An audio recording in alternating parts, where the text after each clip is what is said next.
a podcast of haves and have nots. Uh, the Cowboys have primetime games. The Saints have not. I So think we'll talk. We'll get to that.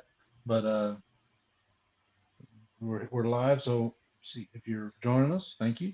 Uh, I'll try to keep up with the chat to get that going here. But we wanted to hop in.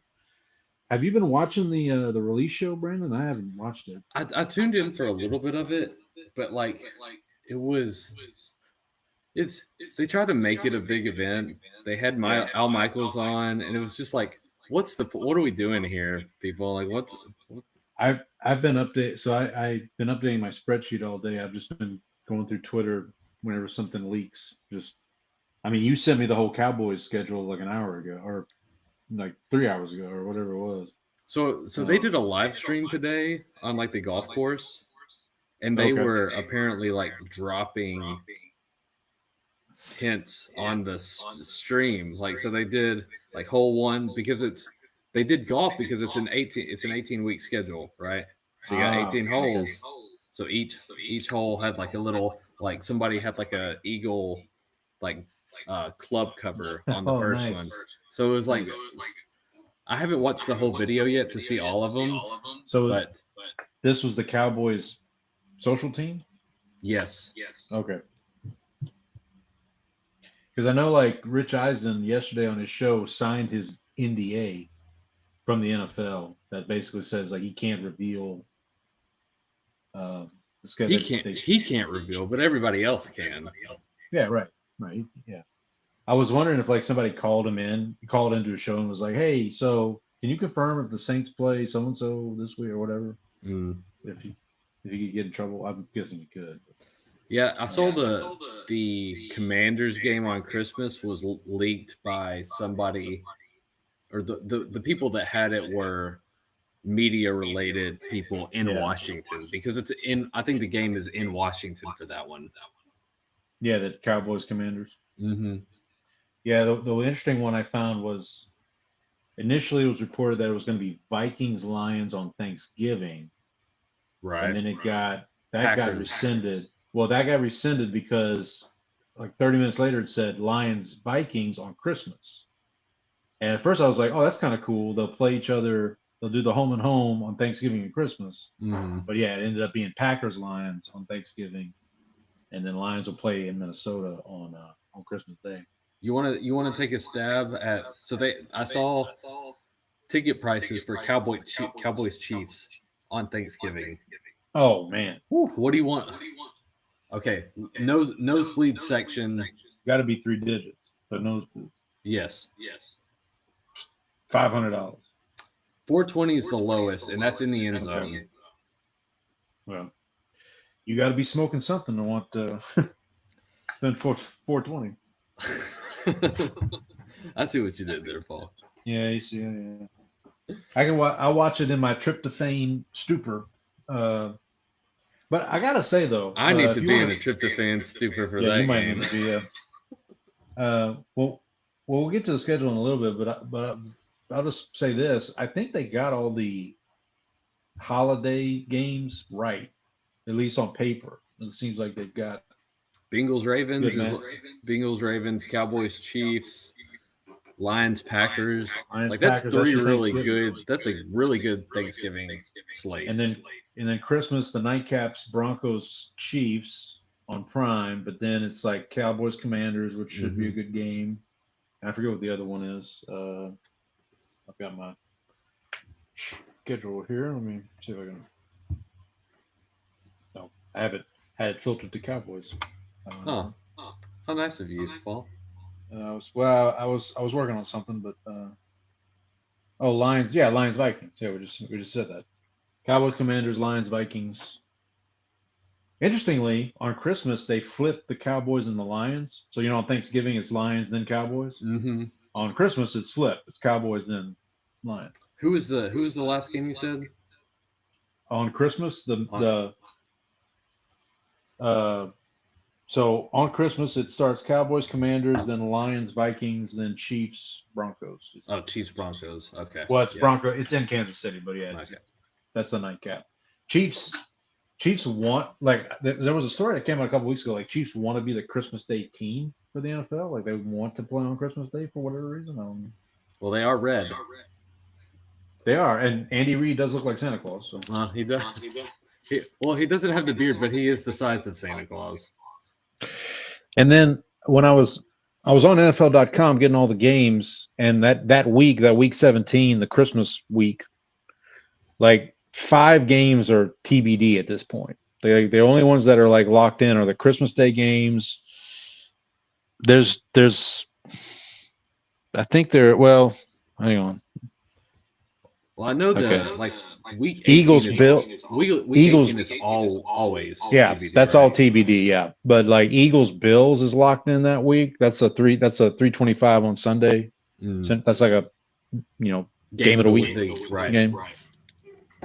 And then Bears 49ers is the Sunday night game, and Rams Falcons is the Monday night game for that Christmas week. Which obviously those can be flexed. So by that point, who knows? But we should also talk about what you have dubbed the conclave game to open the season.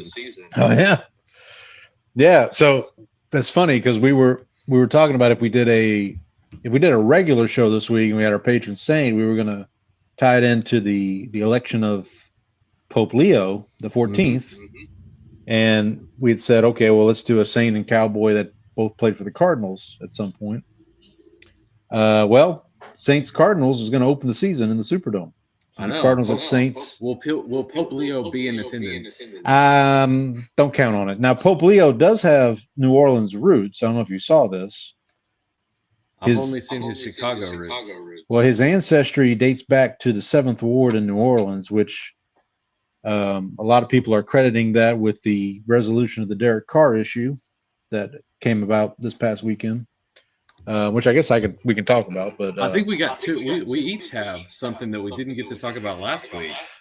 Right. Well, they have. So the day after we recorded, I believe it was the day after we recorded. Well, let's set this up because as we were recording last week, CD tweeted waving, and I mentioned that, on the show. I said, hey, you might want to check what CD Lamb just tweeted. Mm-hmm. And then you said, oh, well, maybe he's welcoming Parsons back or something. I said, oh, yeah, maybe he's welcoming Pick. I offhandedly said Pickens. And somebody else on the thread showed him, like him waving at someone, like a gif of him waving. And then the next morning it's wake up to Pickens is our new wide receiver 2. Right. So how did you feel about the compensation there? Because what'd you give up? A third. So you got a 6th, right? I think we did a pick swap on the later rounds. Okay. But so the thing is, which by the way, you gave up a 4th for Mingo. So right. I mean, so like this is a much better deal than that. I would think so. Yeah. So the thing is, everyone talked about how they didn't do anything in free agency. Right. There's what wide receivers were there that they were going to sign? Were they going to go out and give T. Higgins $1 billion? Right. And Pickens is on the last year of his rookie deal, right? And they're not going to sign an extension. Right. If he walks and gets a good contract, then they get a compensatory pick, which might be a 3rd round pick anyway. So right, exactly. So they actually went. This is probably the best that they were going to do in adding a wide receiver 2 when they weren't able to draft. Right. I think they wanted Tet, and if it was Tet, or if it wasn't Tet, then we're just going to go Booker, and then we'll figure this out later. Which by the way, I know you were critical of the Booker pick, but man, that guy, he talks the talk, man. Now you got to feel pretty good about him. Everything that's come out about him has been fantastic. Yeah. I think you guys ended up with a good deal. Like you said, it's a 1 year. It's basically a 1 year prove it thing for Pickens. And if he best case scenario, he likes Dallas and he sticks around. I don't know if you can pay him past this year, but. And then the thing is, this also knocks Jalen Tolbert down to wide receiver 3, which is also I think a good thing. So that was on Wednesday of last week, right? Yep. Yeah, Wednesday of last week. And then Saturday morning, I get in my car. I was going to go run to the grocery store, get a few things for the weekend, and I had my phone on. I wasn't driving. I was getting ready to leave, and I was picking something to play on my drive. Mm-hmm. And the drop down comes, and it's Adam Schefter, and it says Derek Carr has announced his retirement. And at first, I thought it was fake. You thought you got NFL Syntel. Yeah, I was like, but then I'm like, well, wait a minute, this is from ESPN. Like this is shit. Like this is So I look at it, and I'm like, wait, and then I go to Twitter real quick, and people are reacting as you would imagine.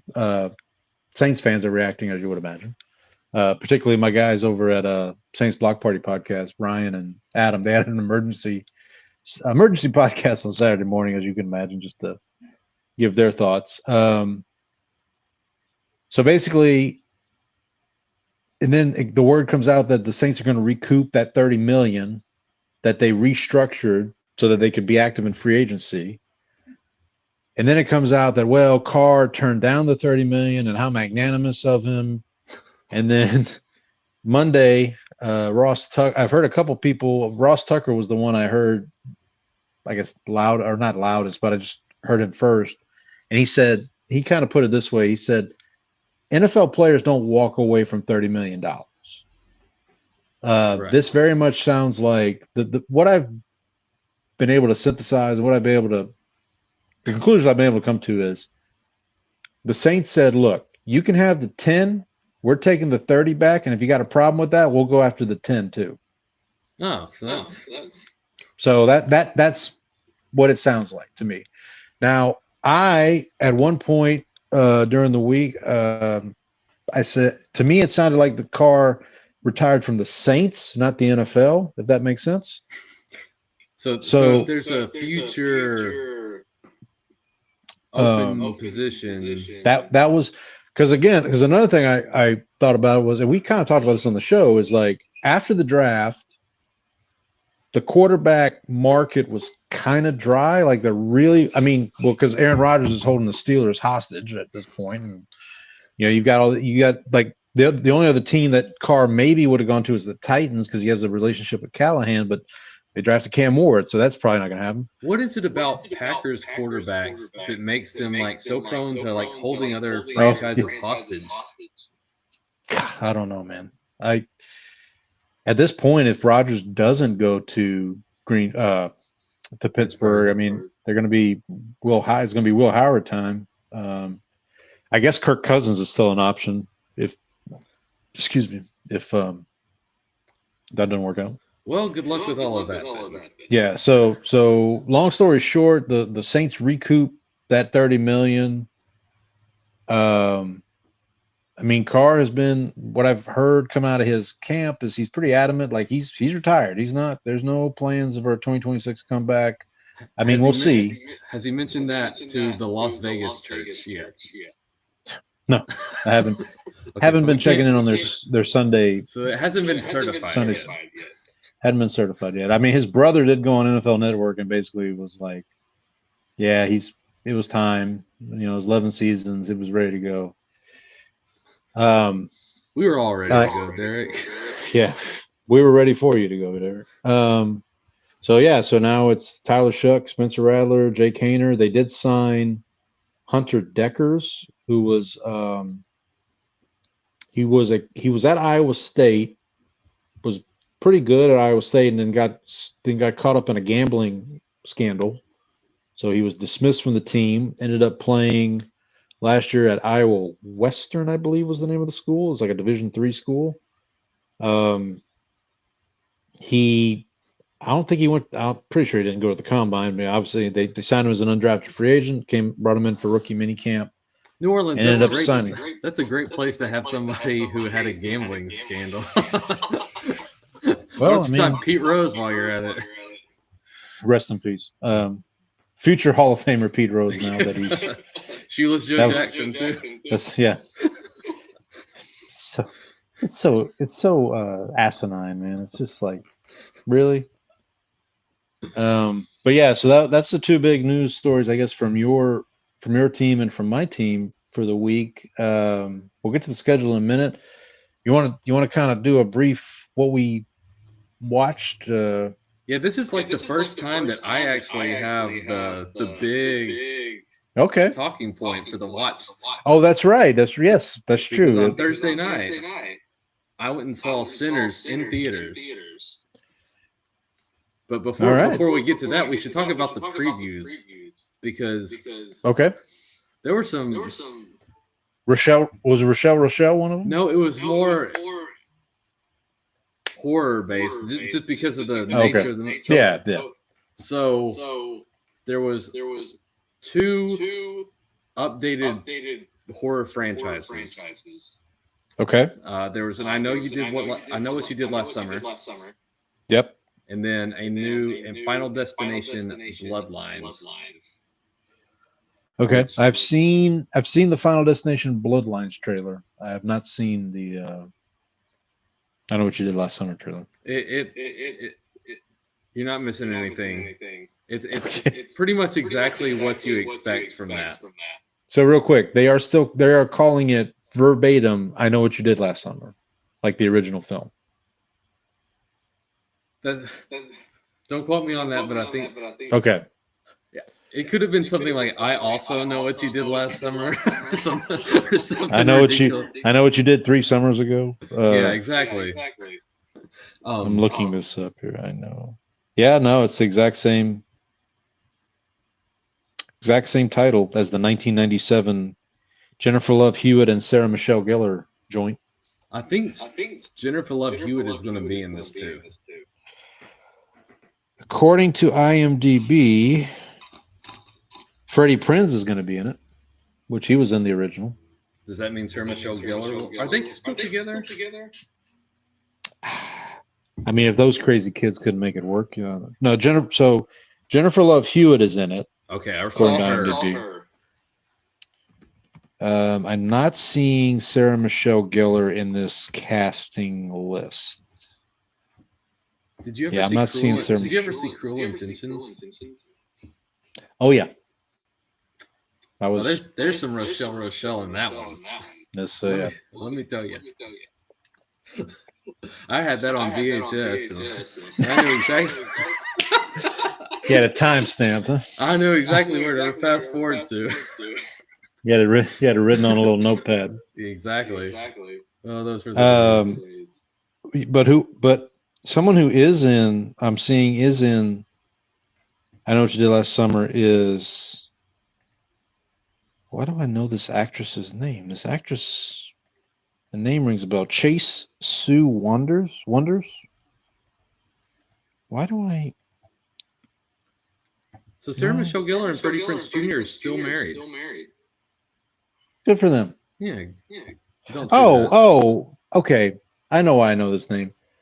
The show The Studio I've been talking about that's on Apple TV.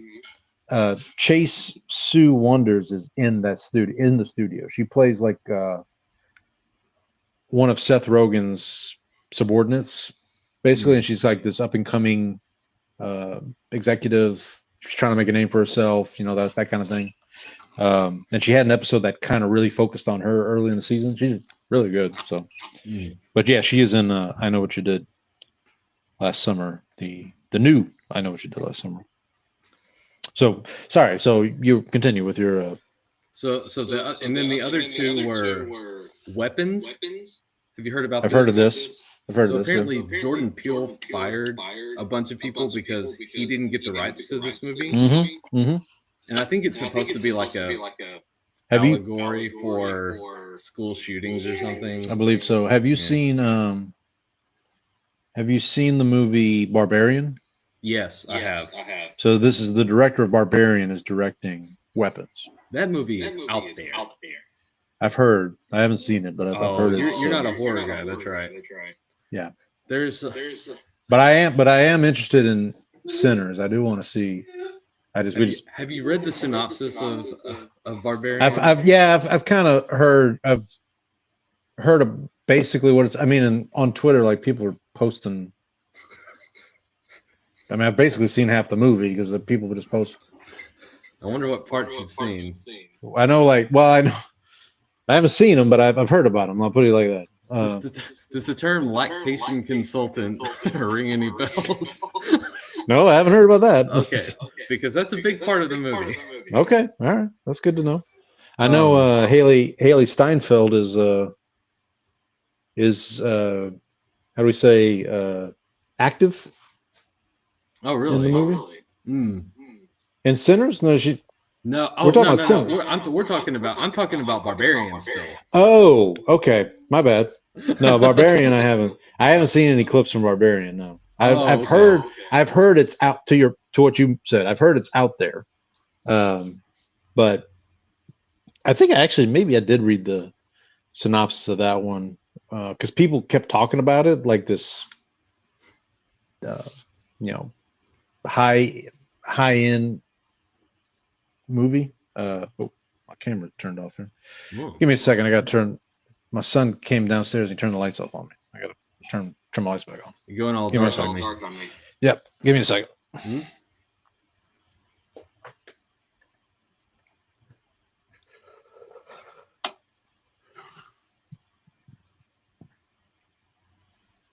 All right. Sorry about that. And we're back. And we're back. So the other preview, before I get to the movie, we talked about, and I think we need to see this when it comes out in September. Oh, right. Okay. Yeah. Him. Yep. Yeah, I did see this preview. Is it Damon Wayans? Who's the Wayans that's in it? Is it? I thought it was Marlon. Is it Marlon? It's one of the. He's Wayans. The mentor, right? Yes, and you can tell this guy, the guy who's the football player, was very clearly picked because he looks kind of like Patrick Mahomes, right? Okay, I didn't catch that when I watched the trailer, but when I was watching it, all I could think of was like, this kid looks like very intentionally Patrick Mahomes without the hair. Yeah, I could see it. Okay, yeah, Marlon Wayans is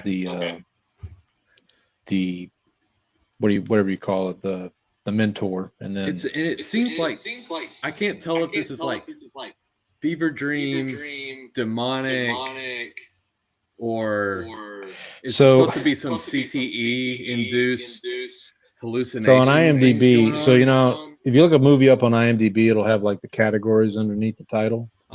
So these are the categories that it has: football, psychological horror, horror, and sport. That's the four. So it's two categories: sport and horror movies. Thank you. Thank you, IMDb. Looking to see who else is in this movie that I may know. So it's produced by Jordan Peele, but it's not like written or directed by him. Nope, it is directed by a gentleman named Justin Tipping. I looked this up the other day. He's done I think he's done a pretty good amount of series work. He did have a movie in 2016 called Kicks. Okay. Which is about a 15-year-old whose dream is to own a pair of fresh Air Jordans. Okay. And soon after he gets them, they are stolen by a local hood. So he and his friends have to retrieve them, as it were. Okay. But that's the only thing I can say. Julia Fox. What do I know? Julia Fox. She related to Megan? I mean, she might be. Oh, she was in Uncut Gems. That's why. That's how I know. But yeah. So yeah. Look, I mean, it did look kind of body horror-ish. At least the trailer that I saw. There's a lot of weird stuff going on in that trailer. Yeah. Like I said, it is produced by Jordan Peele, so it's going to be. His movies are usually heavy on the social. I think I've heard him describe his movies as social horror. Mm-hmm. If you think about like Us and Nope and Get Out, but whereas you could also have antisocial horror, which is where everybody just stays away from each other. Right. COVID horror is a word. There you go. Social distancing horror. Social distancing horror. So how was the featured attraction, as it were? It was fantastic. So everything about this movie, like the way it's shot, the music in it, the way everything works together is just excellent. Just well done. That's what I've heard. I think the fact that it's a horror movie, it's not like a slasher film, or it's not Right. it's not the for Friday the 13th. Friday the 13th, or exactly. yeah. But it feels like that is going to hurt it when it comes to like award season, like because those aren't the sort of movies that get prestige awards. Even though everything that it does is done so well, it's like beautifully shot. The storyline's great. The acting's really good. The only thing that I didn't like was like, so Michael B. Jordan plays twins. Yep. And there were a couple of moments in the beginning where it kind of looks like you can almost tell that they're green screened in. Okay. It looks like a little off to me for some reason. I don't know if that was just me. But everything else like was just really, really good. I also like the fact that so a lot of times with movies like this, they get to the build-up scene, and it just seems to take forever to do the final. I guess final battle would be the term. But this one this one moved at a reasonable pace. It didn't drag on too long, and so it felt like the pacing of it was really, really good too. Like you never feel like it gets slow or it drags or anything like that. Yeah, I mean, what you're speaking to is what I've heard. I mean, people are. I mean, obviously, just to put it to you like this. I mean, it was in IMAX, and then they had to give up the IMAX studios for Thunderbolts, which came out recently. Mm-hmm. And then by popular demand, they are now going back into IMAX because that's how much people really love the film. And Ryan Coogler, the director, even did a video put it out there on social media about like, here's how you should watch Sinners. Like, here's, you want to, like, if you watch it in this format, it'll look like this. If you watch it in this format, it'll look like this. And here's the reason why we did that. And so I do hope it's the soundtrack is incredible too. Yeah. I considered listening to the soundtrack, but I didn't want any of the movie to kind of be spoiled. Although, like I said, to go see it in theaters. I mean, I might. I'll probably end up having to watch it at home. But so this worked out for me because my my brother-in-law, he always does red-eye flights when he comes to visit. Okay. So Thursday he was supposed to get in at midnight, and usually since I have to like go into the office, my wife usually picks him up on these. And so I said, well, what if I just go to like the 8:30 show? I get out, drive to the airport, pick him up. I'm driving him to the airport. I'm not driving him to any airport. That's a serious step in your relationship. Yeah. So I was like, okay, I'll just go to the movie, then go pick him up, and then it's a win-win situation. She gets to sleep, I get to see the movie, and then he gets picked up. So it all worked out. There you go. Yeah. There you go. Well, I'm glad you get to see it. Would you go see it again? Yeah, I think I would. If I wanted to go see it again, I'd try to do it somewhere in IMAX. Okay, so you saw it in like standard format? Yeah, just because like the theater near us, next to us, is just like close. Yeah, that makes sense. I want to say because I want to say the Cinemark has IMAX, the one by our house, because we have that. We have the Alamo, which is not too far, in La Centera, and then at Katy Mills they have the AMC theater there. So, anyway, anything else you checked out this week? No, that was really the big one for me. I mean, we ate a bunch of crawfish, and where was my invite? It was the what was the name of the place? Crawfish Cafe. Never heard of it. It was good. It's like V8 Cajun. Okay. Let me pull up. So you will be happy to know, I'll start here. I have finished season 1 of Justified. I rewatched the season 1 finale 2 days ago. Yeah, it's great. It's good stuff, man. Did not see that going the way it did with Boyd at the end there. Maybe he's Batman.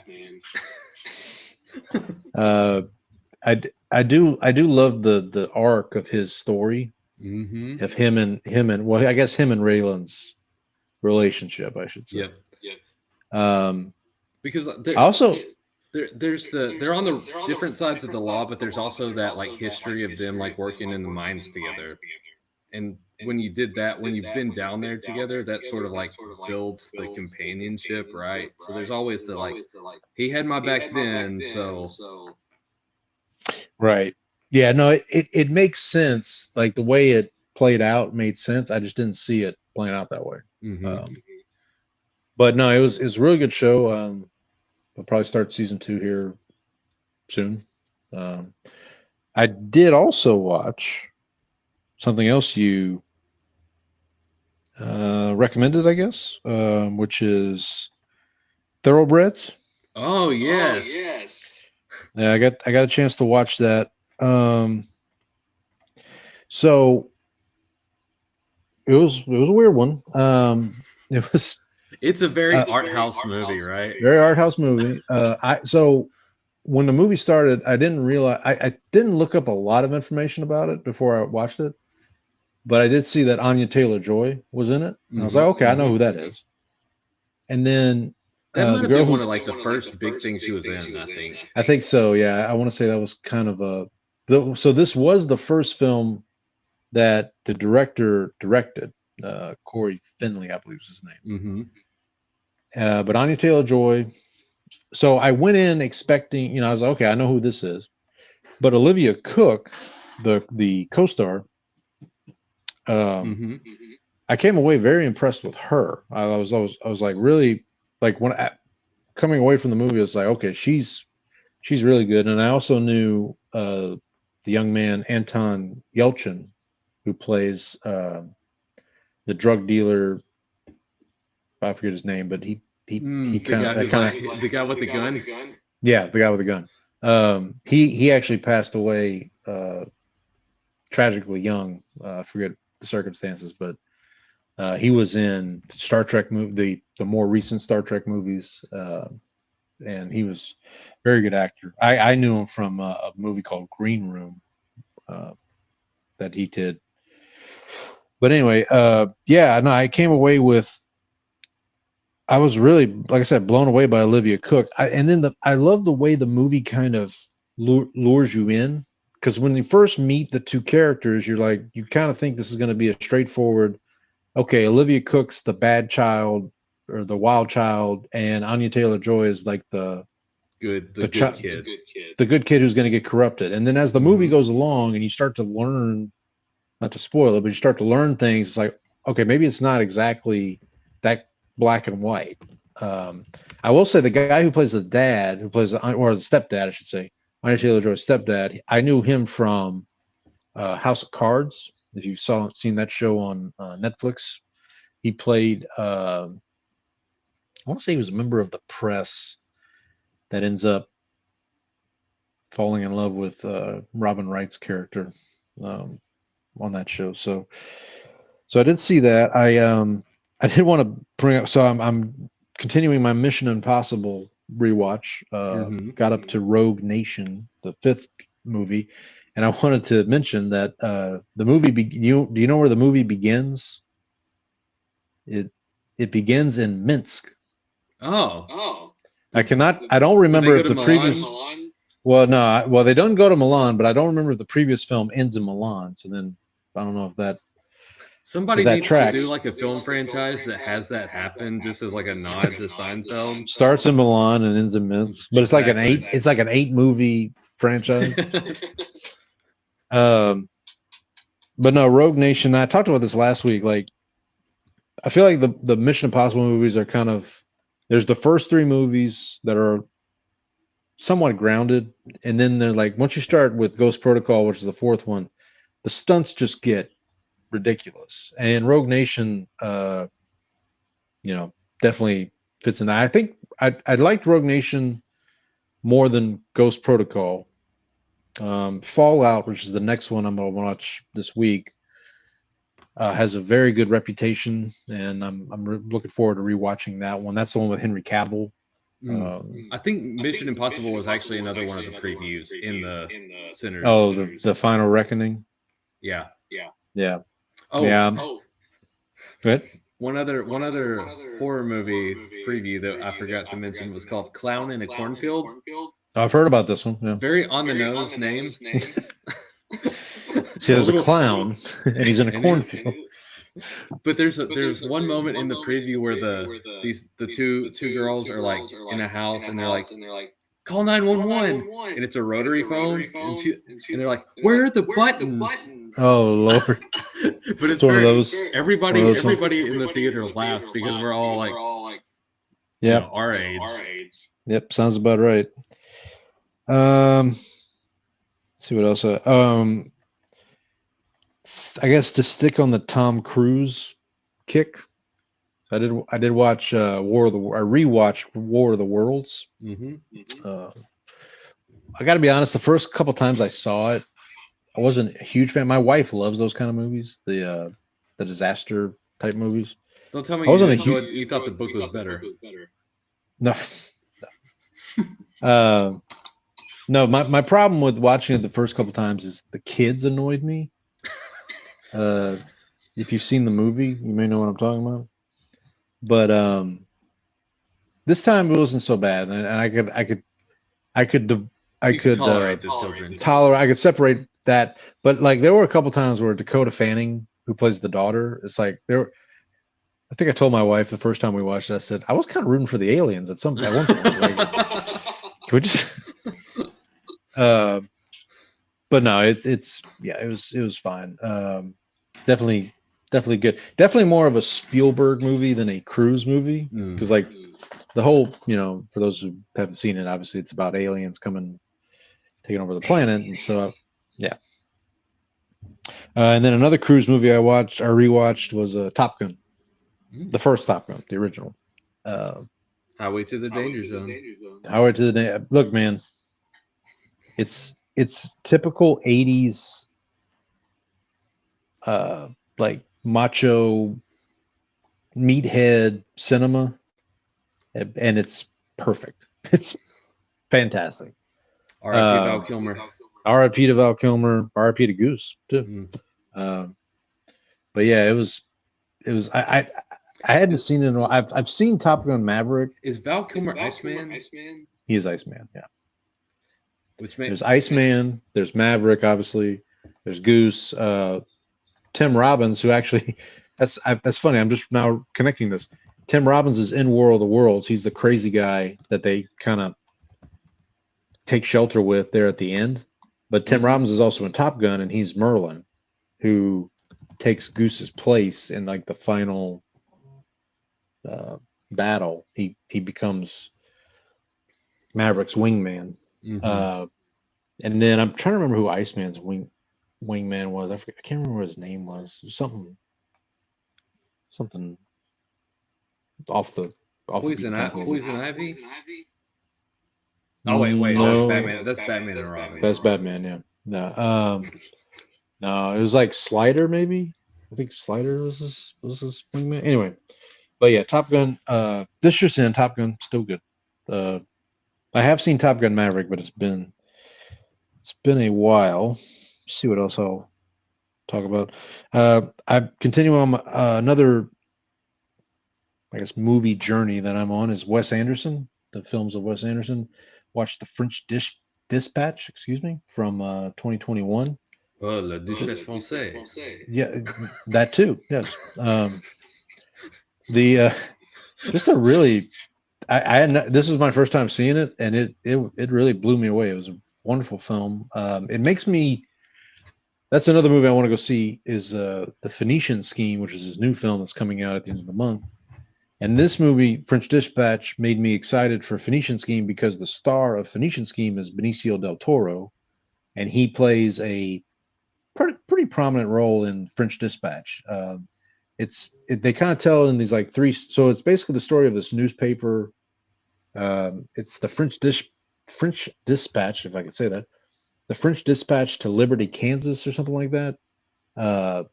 And they kind of tell it through the different writers of the newspaper, and like, so that's kind of how they tell the story. And one of the first, or I guess the first story, is about Benicio del Toro, who is a prisoner who creates these like avant-garde art pieces, but he's like very gifted, and he's basically managed by one of the prison guards at the prison that he's being detained at. So it's really good. If you haven't seen it, if you like Wes Anderson films, again, I would highly recommend French Dispatch. But Where does it stay? Where is it in the hierarchy? Right oh, now? oh yeah, yeah. Let me pull that up real quick. I'm glad you asked. I want to say I put it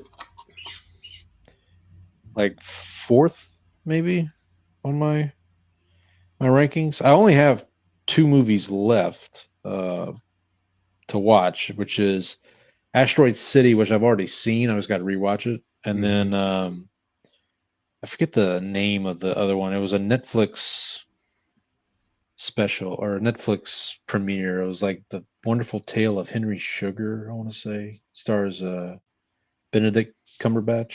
But it's like 3 different stories that they put into one movie.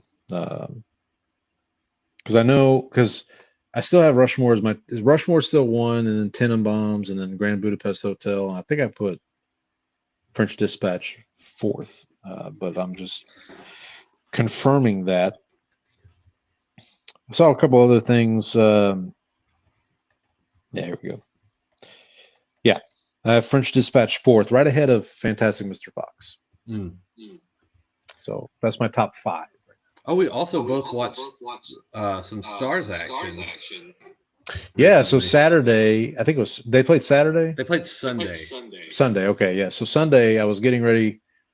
The NBA game, whatever game was on, hadn't started yet. So I was just looking for something to watch before. Yeah, because they were early. They were like an early afternoon Sunday game. And there was only one NBA game on Sunday for whatever reason. So it's like, no, I'm sorry. There were 2, but there was one on, I think it was Knicks Celtics was on like 2:30. And then whatever the night game wasn't on till like 7. So yeah, I had to find something to. Yeah, the Stars are now up 3-1 after last night's win. Yeah. After last night's 3-1 win. So when I watched them Sunday, I actually saw them score. I think it was like they were up 3-2 in the 3rd, and they scored like 2 goals. Who are they playing? Winnipeg. Yeah, so Winnipeg went empty net at one point, and they got another goal. But the Stars have had like 3 hat tricks in the past, like, see, this is 5 games. So Rantanen had a hat trick in Game 7 against the Colorado Avalanche. And then he had a hat trick in a single period, like in game 1 or 2 of the series against the Jets. And then was it last night? Yep. No, I think it was the night before, or the game before. Like somebody else also had a hat trick. It was okay, so it wasn't the 5-2 game. Oh, so maybe it was last night's game. The 1-3-1. Oh yeah, Granlund scored 3 goals. Okay. Very, very cool. So just one more game from getting to the Western Conference Finals for the. I think it would be a rematch of last year's Western Conference Finals. Stars and Oilers. So the Dallas team and the Oilers team. So yeah, so that'd be the Edmonton Oilers, right? Correct. So I know hockey. Yeah, there you go. Look at you, Paul. I'm learning all the time. I've got, speaking of NBA, I've got the Timberwolves. So the Celtics did end up winning. So that series is now 3-2. Going back to New York. Knicks are up. Timberwolves looking to close out the Warriors here. How far Just how far getting- into that one? They're about 5. They're about 3 minutes in. Timberwolves are up 8-7. I don't think Curry's still out, huh? Yeah, I don't think he's back yet. Yeah, and they're in Minnesota, so Minnesota. In Minnesota now. Yeah, the Knicks were in Boston trying to close it out and couldn't do it. So I'd like to see Knicks Pacers would be fun. yeah, it'd be an old school. Going back to the 90s. Reggie Miller, Yeah. Spike Lee's still there. Well, Reggie Miller's calling the games now. We need to get TNT. Tyrese Halliburton to like start talking to Spike Lee during the games. I mean, he would do it. Halliburton strikes me as that kind of player. I think he was talking yesterday to the Cleveland faithful. As long as his dad stays off the court. Who, Halliburton? Yeah. Oh, right, because of the Incident. I know what you're referring to. Yeah. Hey, Giannis is going to be a Maverick because they're going to trade the number 1 pick for. That's something else that happened. So I thought they were trading it for Luka. Right. So yeah. So I guess just to recap real quick. So we had a new pope this week. Derek Carr retires. And the Mavericks, with a 1.8% chance, Cowboys also traded for George Pickens. I'm sorry, Cowboy. I was thinking more from my fandom, but fair enough. Cowboys trade for George Pickens. Also, the Dallas Wings, I think, had the number Paige Beckers. Paige Beckers. That's big news. So that's two And number then- 1 picks. That's right. And then now the Mavericks on Monday night, which I was watching. So I had put down a bet on the Pelicans getting a top 3 pick, which didn't hit, but that's neither here nor there. But I had it on. Were you doing that based on the Pope? Well, yeah, I just was like who. I was this close to putting some money down on the Mavericks having a top 3 pick because I was like, just had a feeling, and then I had the lottery on, and then I was helping my wife with something, and when I came back, there was the top 4, and it was like Mavericks, Spurs, Philly, Sixers, and Hornets. I think were the Hornets, 4. yeah, because the Hornets got the And- 4th pick. And then I'm like, so when the Hornets got the 4th pick, I'm like, I think the Mavericks are going to get the 1st pick because at that point it's like what are we doing? Like if the Mavericks are jumping this high, like. That's how it happened with the Grizzlies and John Morant, because that was the Zion draft. Oh, the Zion, yeah. Well, and that was the Pelicans traded Anthony Davis. They get the number 1 pick and get Zion. Cavalier, LeBron leaves Cleveland. Yeah, LeBron leaves Cleveland. Cavs get the 1st pick for Kyrie. That's the whole conspiracy. This is Yeah.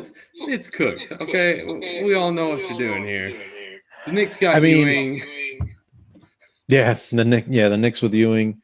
I mean, listen, I don't.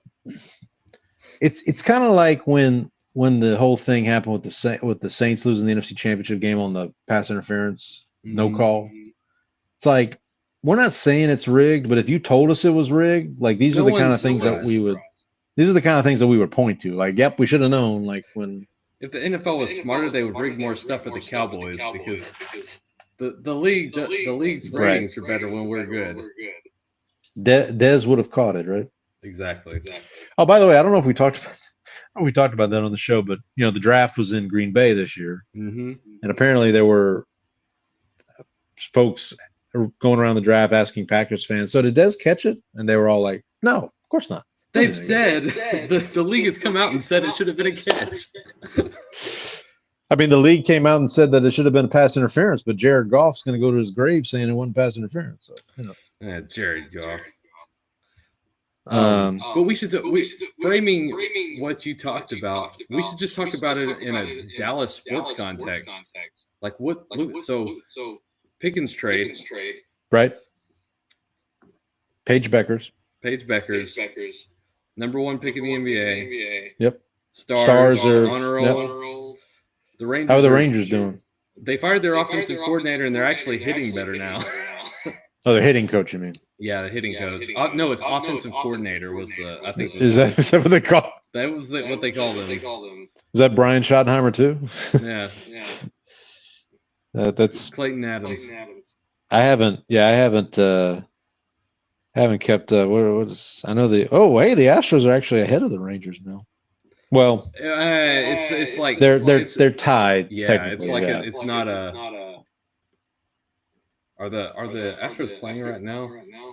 The Astros actually have a plus 20 run differential. The Astros are playing right now. They are losing to the Royals 3-2. It is the top of the seventh. They had a walk-off homer last night from Isaac Paredes. Don't rain on my Paredes. Paredes, yes. Thank you. The Astros will. Oh, the Astros and Rangers are playing this weekend, starting tomorrow. I think in Arlington. At the was it Globe Life? Is that what that shows? That's right. Part. So my wife, I don't know, we may have mentioned this on the show, but my wife went briefly for a time, went to the University of Texas at Arlington on a track scholarship. Maverick. This is right around the time that they were building what is now affectionately known as Jerry's World. UT Arlington and she. Mavericks? I'm sorry. Aren't they the Mavericks? Yeah, they are. Yes, UT Arlington. Yeah, UT Arlington is the Mavericks. And she was saying how traveling at that time around town was horrible because I went with her. She took a course on campus to prepare for her social work exams, and I went up with her because I didn't have anything going on at the time, and actually got to drive by the old ballpark in Arlington a couple times. Drove by beautiful. By this point, Jerry's World had been done, and I always found it hilarious that right across the street from Jerry's World is like a Walgreens. It's like, like this little shopping center. I don't know. I don't know if that's still there anymore. Yeah, fair enough. This was 15 years ago. So I think they opened it in 2009. Yeah, so my wife and I started dating in 2009. So that would be I did see the Rangers ballpark in Arlington, like the original ballpark in Arlington. Yeah, great stadium. Miserable to watch summer games there. Are they? Is that where the Renegades are playing? Yes. For the UFL. Mm-hmm. I saw one of the greatest catches in baseball history at that stadium. Remind me. Gary Matthews Jr. against the Astros. Oh, I know what you're talking about. Spider-Man climbed up the wall and robbed Mike Lamb, I think, of a home run. Sure, that sounds like a Astros player. I had something I was gonna say the Arlington Renegades, coached by your boy Bob Stoops. That's right. How are they doing this year? I think aren't they defending champions or something, or weren't they I think they won it 2 years ago. Yeah, they won it at some point.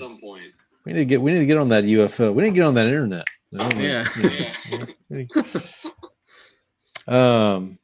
Well, I guess do you want to transition to some talk about the schedule here? Yeah, they won. So they won the XFL championship in 2023. Ah, that's what it is. The XFL. Yeah, before Correct. So let's start here, Brandon, if we will. Well, I guess this is another to go along with the Dallas theme. Opening night, NFL season, September 4th, Thursday, September 4th. It's going to be your Dallas Cowboys traveling to Philadelphia to see the banner get raised, and maybe hand the Eagles a loss. Maybe we can play spoiler. Play spoiler. Look, the Eagles started out slow last year. Infamously, they were 1-1 in New Orleans, facing a 1-2. Nick Sirianni was on the hot seat, and then the Saints decided not to tackle Saquon Barkley or cover Dallas Goedert, and the rest is history. So, where I wanted to begin was we talked about the international games last week. We did a little draft. I think we each got one right. Correct. We went 1-1. Went 1-1. Let me pull up. Let me see if I can find. I should have bookmarked this and I didn't. NFL international games. Oh, Someone asked like, why did they do this? The season opener is in a divisional game when you can do Dallas and Philadelphia like right. any primetime game in the season. Right. But they said it's probably so that you get at least one Dak and Jalen Hurts matchup because you haven't. You're guaranteed. Yeah. Yeah. Because when's the next? Because then. When do Dallas and Philadelphia play again after this? When do they play in Dallas? Is it late? Okay. Yeah. I have the schedule up by weeks, but I don't have it by there's team schedules. Give me 1 second here. I can get it for you. Eagles go to Dallas week 12. Yeah, so I will say that like I actually like this because usually we play the Eagles at the end of the season in Philadelphia, and it's usually like January or December, and it's cold and miserable. Yeah, and so Sunday it out of the way. Week 12 is the Sunday before Thanksgiving. So right before you welcome in the Chiefs, so you get to play the Eagles and the Chiefs back to back weeks, and the Chiefs is short. It's a short week because you get to play. The good thing though is like usually we have to go on the road for the pre-Thanksgiving Day game, right? But this time it's home and you're at home, so you get a little bit of a break there. Now, and you get to play 2 Thursdays in a row because I believe you're playing the Lions the following Thursday. Is that in Dallas or is that in Detroit? That's so you have 3 home games? No, okay, that's in Detroit. Okay, so and then you guys get the Christmas Day game in Washington. That one's in right. You got the Commanders game. So I text you. I was actually wrong. We have 2 Sunday night games, not one. Yeah. The Saints have 0. So let's talk about no prime time for the Saints. I mean, well, there's 3 teams that have no primetime games: the Saints, the Browns, and the Titans. I think are the 3. So that's the company we're keeping right now. 2 of those have like the weirdest quarterback rooms in the league. The Saints and the Browns? The Saints and the Browns. So the Saints quarterback room is Spencer Rattler, Tyler Shuck, and Hayner? Jake Hayner, and Hunter Deckers that we signed, who's an undrafted free agent. There's people saying we need to trade for Jameis. There's people saying we need to bring Teddy Bridgewater back. I mean, this is where we are, boys and girls. But listen, I need to bet the under right now. Let me be very clear. I'll bet the under 2, and I'll be happy about it because at least now we have a clean slate. We're no longer it's like Kellen Moore mentioned this Saturday in his press conference after rookie minicamp. Like there's a clean slate now. We can kind of. Is that also true of your salary cap? I mean, kind of. Like, I know we don't have great contracts, but that $30 million we're going to recoup from the Carr retirement. That's going to help. I mean, it's honestly this really is kind of the best case scenario for the Saints to be perfectly honest, because you needed a reset. I mean, this is basically going to force you to do a reset. Now, will they go as far to like trade off Alvin Kamara and Cam Jordan and DeMar? I don't think they're going to go that far. I still think that the Saints believe they can compete in the division. I'm not saying they can, and I won't say they will, but like they still have that mindset of like we can. And then look, if the purpose of this season for the Saints. And we'll get to the international games here in a minute, I promise. But the purpose of the season is figure out your quarterback situation. If Shuck is good, or if Rattler's good, and you can come out this season knowing that, and you still get a top 5 pick, that's as we say in Louisiana, that's lagniappe. That's a little bit extra. If you had extra on top. to pick which quarterback you thought would be the best one moving forward. Having seen nothing of Tyler Shuck other than like Twitter clips, who would you have put your money? Who would you put your money on right now? I mean, I'm going to put my money on Shuck just because I think that's who the Saints are putting their money on.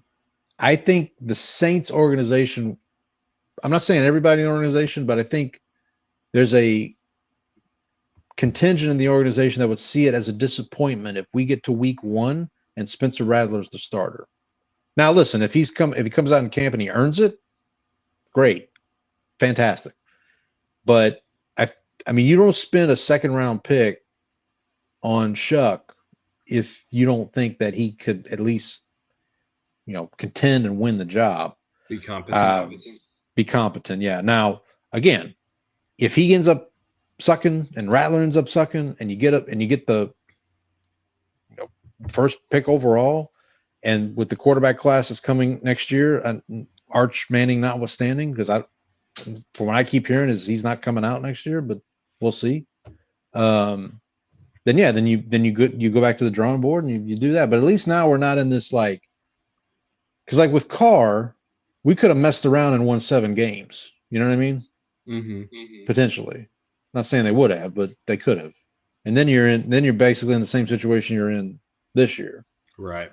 I don't know if we get down to the deadline, depending on, and we'll talk about the Saints schedule too.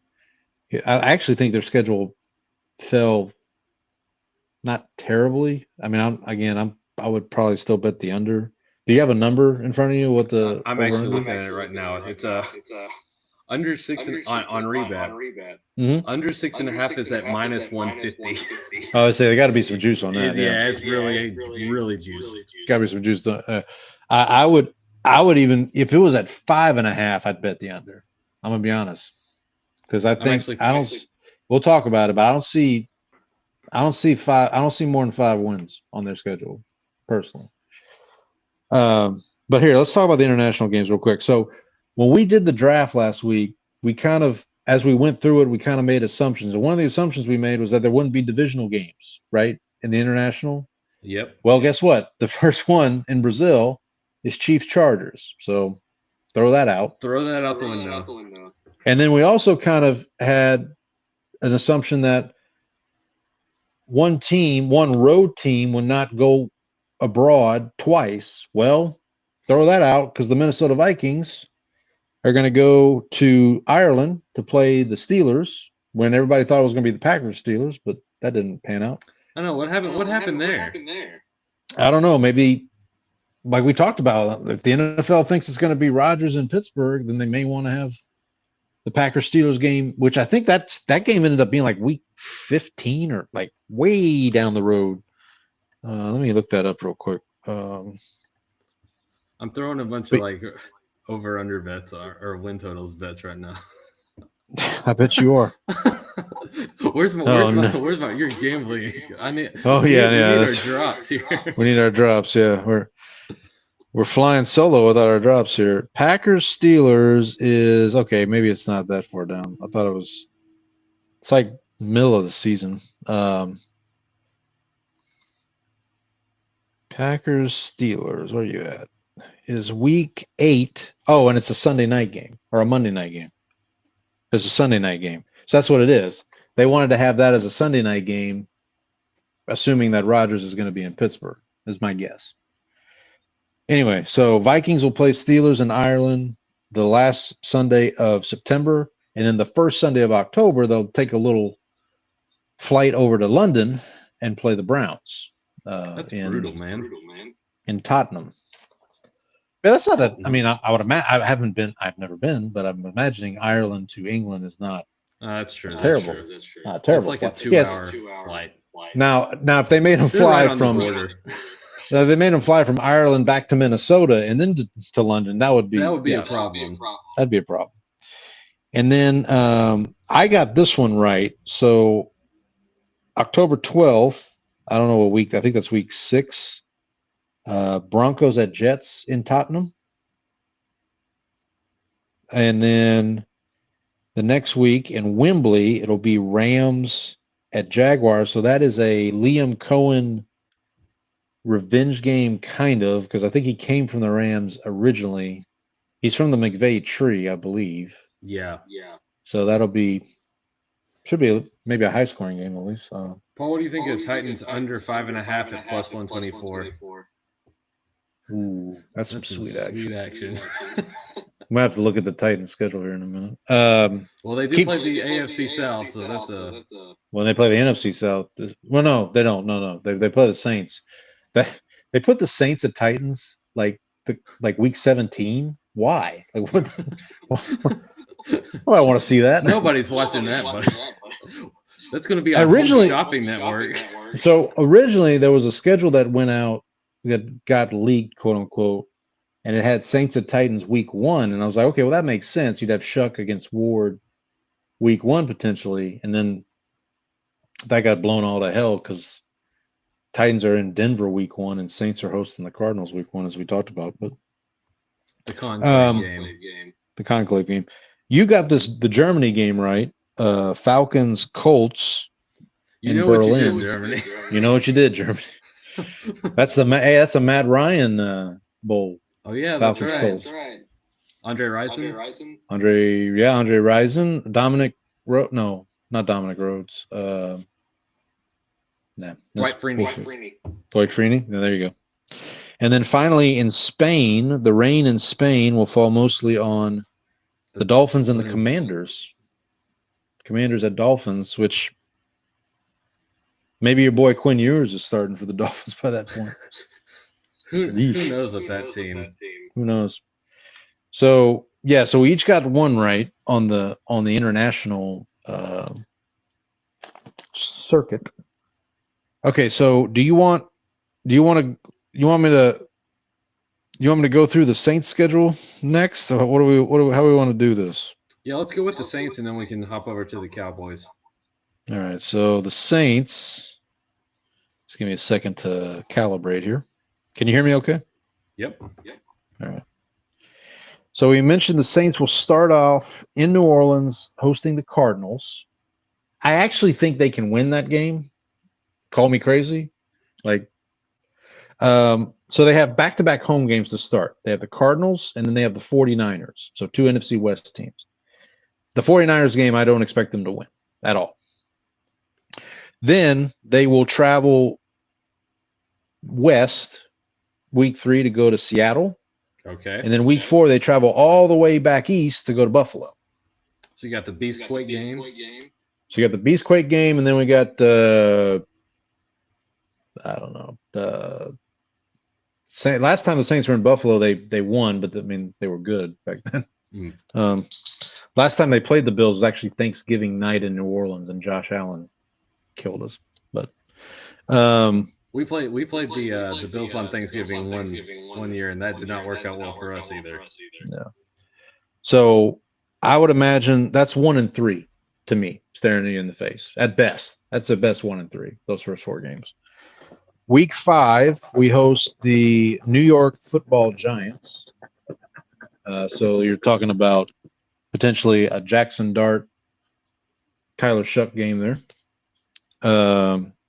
Week 7. So they don't have any primetime games, the Saints, but they have a couple of 4:25 game of the week spots.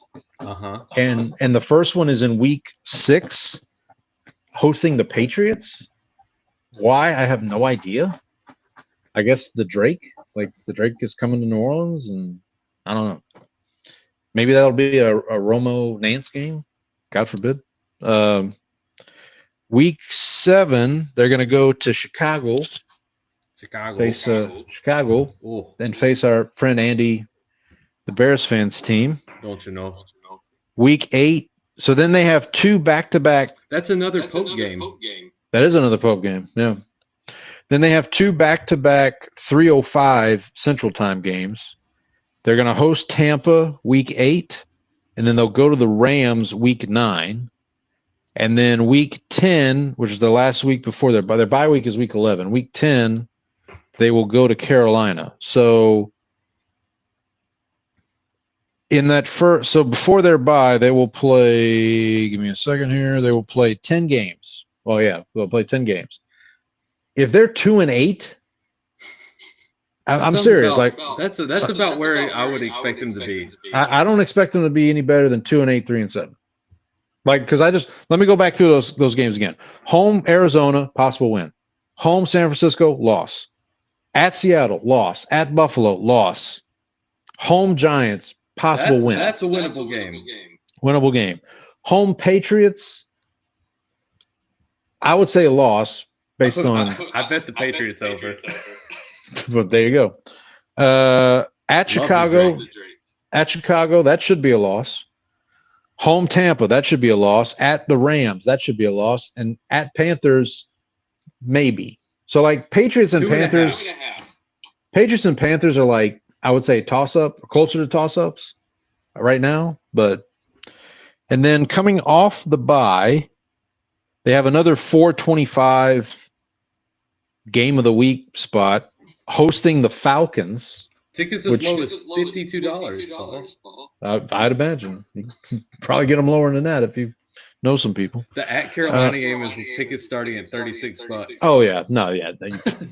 Ain't nobody going to that one. They're just letting people in. Like, just we got to make this look good for TV. So they host the Falcons week 12. They go to Miami week 13. Then they go to Tampa week 14. So they stay in Florida back-to-back weeks at least. They host the Jets week 16.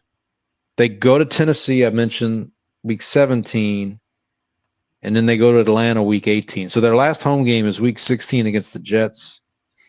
So after the bye, you've got home Atlanta. I guess that's a toss-up. At Miami, I mean, depending on how Miami is, that could be a toss-up. At Tampa, that should be a loss. Home Jets, that could be a toss. I mean, that's the Aaron Glenn game. At Tennessee, I guess that could be a toss. I don't know, man. They might screw around and win. They might. What was the number? 6.5? Yes. I still would go under. I mean, the most I can see out of this is 6. Yeah. If we're being generous, and that's assuming like Shuck is competent, injuries don't become a factor. Like, that assumes that Tyler Shuck does not become the NFC version of Will Levis. Yeah. Which look, he could be. I mean, it's possible. All shucks. I haven't done my official like go through each game and pick yet, but I can't see this team winning more than 6 games. So I know why the New England game is a 325 game. It's a Brandon Cooks game. Oh, of course, yeah. How dare I forget that? How could you forget that? How dare I? All right, let's go through a little bit more exciting schedule, I would say. A lot more primetime games, at least. A lot more primetime games for your Dallas Cowboys. Okay, I will tell you, I do have them down for a loss week 1. As long as you have us down for a win in week 2, I'll take it. Well, yeah, I guess we could go through that. So, okay, so you've got, so you start the season at Philadelphia. You host the Giants. Then you come back week 3 at Chicago. That's a game of the week spot game. Probably Tom Brady. Who's his partner? Who's the guy? Who's his? I don't know. It doesn't matter. Tom Rinaldi. No, Rinaldi's on the sidelines. Who's in the booth with Brady? I can't think of his name. I don't know. Yeah, it'll come to us. Then you got a Sunday night game hosting the Packers. Then you got 2 back-to-back 1:00 games at the Jets, at Carolina. Come back home. Those are both winnable. Both winnable. Come back home. Then you have back-to-back game of the week spots. Home against the Commanders, and then at Denver. That'll be an interesting game. Week we don't 8. We don't play well in Denver. Who's the patron, or who presents? For me, like who do I Yeah, use for that? Berline, right? Berline, right? Well, my go-to for that is Montre Holland. Ah, yes, of course. Or Ronald Leary, I think also works. The University of Memphis product. There you go. And then you got your first Monday night game. So this is I saw this stretch and I almost Two threw up. back-to-back Monday. Has anybody? It's not back-to-back, but like it's Two in a row. Monday night. Yeah. Bye week. Monday night. Yeah. So week 9, you host the Cardinals on Monday night. First Monday in November. You have a bye week, and then November 17th, which is Monday night, you go to Vegas. And also then both winnable games. Also both winnable games. Then you have the stretch we talked about a minute ago. You host Philly. Mm-hmm. Thanksgiving, you host Kansas City. Then you have the Detroit game the following Thursday. Then you have, I think this is a Sunday night game against Minnesota. Yep, home. You're hosting Sunday Minnesota. So that's an extra time to prepare for that too. So from week 9 to the end of the season, you have 2 Monday night games, the Thanksgiving game against Kansas City, a Thursday night game against Detroit, a Sunday night game against Minnesota. Then you have a 1 o'clock against the Chargers, which could get flexed, technically. Right. Then you have another Christmas Day. You have the Christmas Day game against Washington. And then you finish at New York week 18. So you have at least in that from week 9 to week 18, you have 6 prime time games. Whatever you want to call them, games. Yeah. And again, the Chargers one, you could easily see that getting flexed. Let me see that's week 16. Give me a second here. Who's got the Sunday night game there? I'm looking. Sunday night game that week is Cincinnati and Miami. Oh, which that's definitely could be a flex. The Monday night game is San Francisco and Indianapolis. Like, hello. Ooh. That's the DeForest Buckner game. So that week 16, that's obviously that's the week before Christmas. Thursday night game is Rams Seahawks. You have 2 Saturday games: Eagles, Commanders, Packers, Bears. Those will probably stick, I would imagine. Yeah, those are both divisional games. Yeah, other big games. I mean, there's really no other big games that week. Like the Chiefs are playing at Tennessee. Steelers, Lions. That's a good game. That's a decent game, I would say. Raiders, Texans. That's probably not.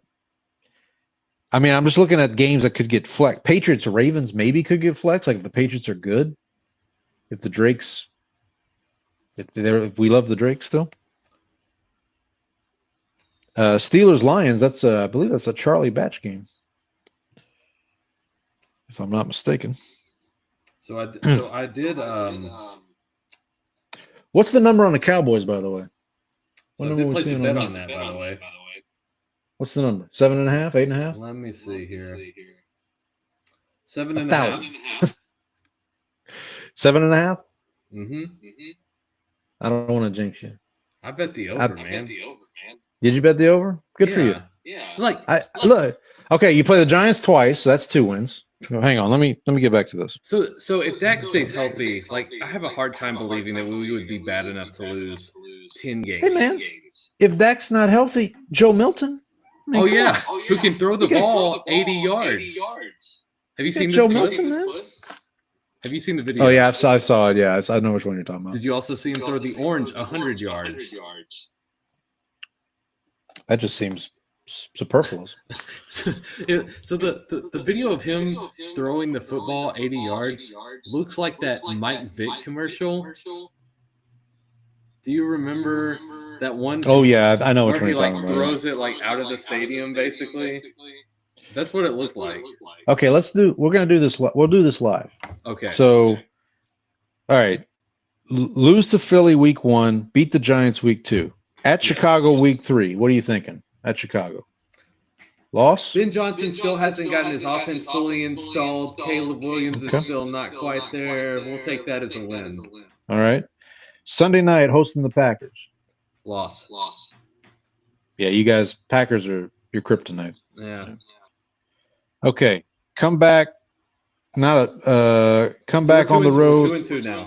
2-2 at the Jets. Win. All right, 3-2 at the Panthers. Win. Oh, hang on. All right, 4-2 at hosting the Commanders. Home game, we win. Are you going to split? Well, I'll probably split everything except the Giants. Okay, you got 3 in a row. You're 5-2. You're at Denver. Loss. Okay. All right, here comes your first Monday night game. You're hosting the Cardinals. So ordinarily I would say this is a win, but we have Kyler loves to play in Texas Stadium, so let's mark this as a loss. So we're 5-4. All right. So you go into the bye 5-4. Mm-hmm. Coming out of the bye, you go into Vegas Monday night. Win. All right. Now here comes your murderer's row stretch. Hosting the Eagles. Okay, let's say we split with them, and so we win this one at home. All right, so that puts you at Hang seven. on. That's 7. So you're 7-3. 7-4. Wait, 1. No, you're 7. Yeah, you're 7-4. Okay, 7-4. Oh yeah, because that's week 12. All right. Christmas Day, hosting the Chiefs. Christmas Day, Thanksgiving. I'm sorry, Thanksgiving Day, hosting the Chiefs. Yeah, loss. Okay, so you're 7-5. All right, at Detroit on my wife's birthday, no less. Detroit is taking a step back here because they lost both their coordinators. Jared Goff does not look like the same quarterback anymore. All right. Cowboys win. All right. Keep talking. All right. Sunday night, hosting the Vikings. You go from a Thursday night to a JJ McCarthy's terrible. Oh, He's still not fully recovered from the leg. They never bought an insurance policy. Okay, so let's pause for a second. So that means you're going to go 3-1 against the NFC North. Yeah, that's right. You'll lose. you got a putty there. Yeah, that's right. That's right. He did a putty there. Yeah, so you'll lose to the Packers, but then beat the other 3 teams. So I went to the gym the other day, and I left my headphones up at my desk, and I didn't want to go back up and get them, so I was like, I'm just going to raw dog this workout. You gonna putty it? I puttied it. Gonna putty the workout. Did you see the when the conclave began? CBS was saying that the Cardinals were raw dogging it. Yes, did you I see did this? see You that. see this clip? All right, let's. I got 3 more games here. You're hosting the Chargers. Okay, let's mark that as a loss. Chargers are probably going to need that game, I would imagine. All right, now Christmas Day. You're at Washington. We won the last one. We'll lose this one. All right, and last but not least, you're at New York. You're at the Giants. Win. All right, so you lose your home finale to the Chargers. So we're like we have the last 2 games on the road too. Yeah, that is true. Give me a second here. My computer is not cooperating. I think I have us at 10-7 there. That sounds right. What the frick is going on there?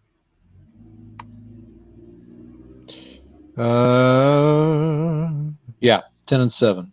That should get you in the playoffs, I would think. I think so. And if you just pull out a couple of extra games. Yep. Whoa, what is going on?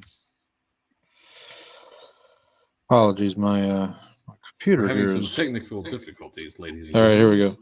All right, let's play this game with the Saints. All right. So I'm going to put them down as a win week 1 against the Cardinals. Okay. Week 2, 49ers, that's a loss. Mm-hmm. At Seattle, that's a loss. At Buffalo, that's a loss. Home Giants. Russell Wilson. I think that's a win. Home Paul, Patriots. Paul, don't let me down against the NFC East this year. You only have. Well, that's the only NFC East team we matchup play. this time. Oh yeah, it's only NFC East team we play. So, home Patriots, I'll say that's a loss. At the Bears, that's probably a loss. Home Bucks. The Bucks have beaten us at home the last 2 years, so I don't think that's going to change. At the Rams, that's a loss. At the Panthers, it was the Panthers game last year that blew it for Dennis Allen. So. Oh yeah, because I bet the money line on. I think I bet the money line on the Panthers there. Okay, so I have that as a loss. So what are we at? 2? We're at 2-8. 2. That's 2-8 going into the bye. I don't think Kellen Moore's on the hot seat, but Okay, home Falcons. I'll put that as a win. At the Dolphins. See, this is where it gets tricky because like we're playing these teams. Who's the quarterback? Yeah, we're playing these teams that like can just, you know, The Dolphins could put up 70, but they could also like have. Did they? You know what? Go ahead. Oh, they got Ewers. I was like, Yeah, Ewers is the backup. Who was that quarterback that they were trotting out last year? That was Snoop Huntley. Snoop, but Zach Wilson's the backup. Oh, that's right. That's right. I got Zach Wilson. Oh, that makes it better. Oh, I like this idea. I like this idea. Okay, Saints at Tampa. So are you counting that as a win or a loss? I have them as a win against Miami. Okay, so two in a row. That's a 4. We're at 4. I have them losing to the Bucks. Win the home finale against the Jets. So that's 5. What about Carolina? They lost to Carolina. Okay. I have Carolina sweeping them. Okay. Wait, hold on. Did I miss something? When do we play Carolina the first time? Right before the bye week. Oh, did I miss? Oh, I think I missed. No, I don't think I have this on my schedule. Hang on. Yeah, I'm missing a game. When do we play Carolina at home? That's Sunday, December 14th, between the Bucks game and the Jets game. Yeah, I totally missed this one. Give me a second. Got to recalibrate here. Oh boy. December 14th. So that's week 15. Yes. Why do I not have that game on there? It's going to be hard for them to. They're not going to hit their win total if they don't have 17 games. Is that a 1:00 game? It is a 3:25. Oh, okay, so that's another 3:25 game. That's a game of the week right there. Anywhere in the country. All right, so hang on one second. That's a game that should be shipped off to Germany or even Romania. And it's in New Orleans, right? That is correct. All right, so I will have them losing that game. All right, okay. So after the Jets win, you're at 5 wins. Yeah, sorry. Give me 1 second. Got to So wait a minute. So that means I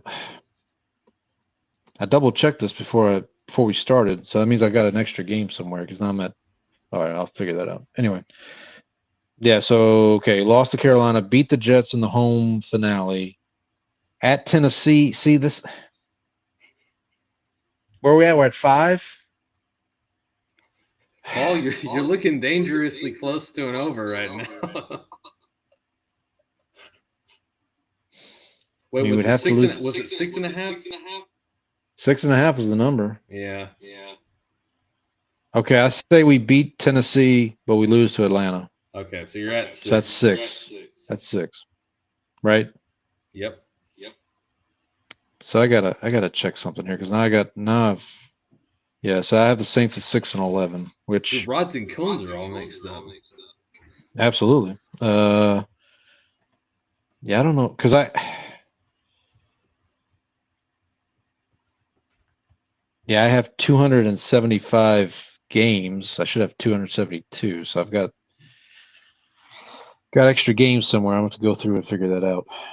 But at least we got the Cowboy. It looks like at least we got the Cowboys and Saints schedules straight, somewhat. You want to go through the Monday night games? Yeah, and also I think what I'm going to do is do the same thing that you did, or you do every year, which is go pick all the games.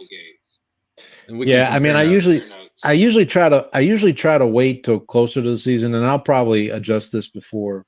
Yeah, I think I'll just get it set up and then kind of do an initial, and then go back and see what happens. Especially like with the Steelers, you don't know who's the right. Well, yeah, for sure, yeah. But so do you want to go? Would you like to hear before we do that? Would you like to hear my bets? Yeah, let's do that. Okay, so all right, let's pull this up. I've got Washington Commanders. Okay. under 9.5 at plus 104. That feels right. Cleveland Browns under 4.5 at plus 130. Cleveland Browns under 4.5 at plus 130. Keep going. That's some sweet action. Yeah, let me. Are you trying to get in on this sweet action? No. I'm pulling up Cleveland's schedule. They're in the AFC North. So they open. Yeah, and they're playing the NFC North too. Yeah, good luck with that. So here's their first 4 games are home Cincinnati, which they actually played pretty well against Cincinnati, but right. Home Cincinnati, at Baltimore, home Green Bay, at Detroit. Okay. So that's 0-4, possibly. 1-3 at best. Then they go to London for the Minnesota game. Come back at Pittsburgh, home Miami. They could maybe navigate that. At Patriots, at Jets. Home Baltimore, at Raiders. Home 49ers, home Titans. I mean, what was the number? 4.5? 4.5. That could get slippery. Have you seen their quarterback room? Fair enough. Yeah, their last 4 games are at Chicago, home Buffalo, home Pittsburgh, at Cincinnati. So that's probably 4 in a row to lose. Yeah. So if they go 0-4 to start and 0-4 to end, that's 8 losses right there. Yeah, we go. There we go. So there we. I just need 5 more. But I mean, look, home Miami, home Tennessee. I could see them winning those games. The London game against Minnesota, like, who knows? And then to your point about Minnesota, like, is JJ McCarthy good? We don't know. Oh, they got Sam Howell. They traded for Sam Howell, so I mean that's. Oh, they got an insurance policy. They got an insurance policy. Yeah, maybe you're right. And then the Pittsburgh thing, like, it's at plus 130 is the thing. So the juice is on the over. Yeah. Yeah, that's going to be. I would feel a lot better if that was 5.5. Honestly, right. But I mean, you could probably get 5.5 on an alternate line. Probably. I'm going to look at that in a sec.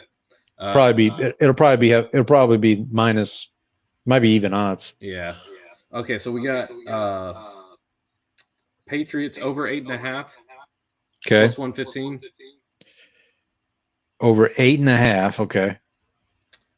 Dolphins under 8.5 at minus 130. Oh, I like that one. Say it again. Under 8.5. Minus 130. So it's juiced. I would even probably go under 7.5. And you probably get that plus. Right. We can look at that in a minute, but okay, so Dolphins and Browns is who we're coming back to. Well, we looked at the Browns already. Well, I'm saying like the alternate lines. Oh, alternate lines, yeah. Okay. What was the Patriots one? 8.5? 8.5.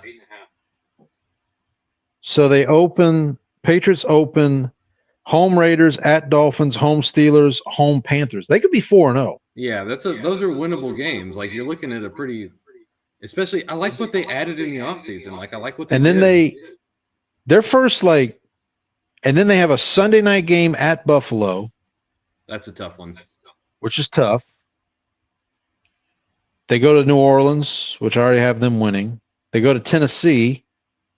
Winnable. The Brave home and then they have 3 home games in a row. Cleveland, Falcons, Buccaneers. Easy money, baby. Then they have a Thursday night game hosting the Jets. Should we go to that place? We should go back to our bar. Bar and watch that one. At Cincinnati. When's their bye week? Oh, week 14. Okay, they have a late bye. At Cincinnati, home Giants, home Bills before the bye week, and then at Baltimore, at the Jets, home Patriots. I only see 3 hard games. Wait, home Patriots. They are the Patriots. I'm sorry, home Bills. Okay, after the bye, home Bills, at Ravens, at Jets, home Dolphins. Okay. I got my rods and cones screwed up again. But yeah, so I only see 3, like on paper, that they definitely will lose right now. The 2 Bills games and the Ravens. Right. Everything else they've got a shot in. And maybe the Tampa game. Like the Tampa, because it's in New England, but I want to say it's week 10, so it might not be too cold. It's like first week of November, so I don't know. But like all those other games, they're going to be either favored or not. Like it's going to be like plus 3.5 if they're underdogs, right? You there? Yeah, I'm. Can you hear freeze me? up on me? Yeah, I got you. Yeah, I had a little bit of a spotty connection, I think. Okay, no worries. So yeah, 8.5 was the number on the Patriots again. And it's plus money. Plus 115. Yeah, I would, because again, sweet. Jets and Dolphins. That's 4 wins. That should be potentially 4 wins right there. Or at least 3. At least 3. Then they're playing the NFC South. That could be 3 more wins.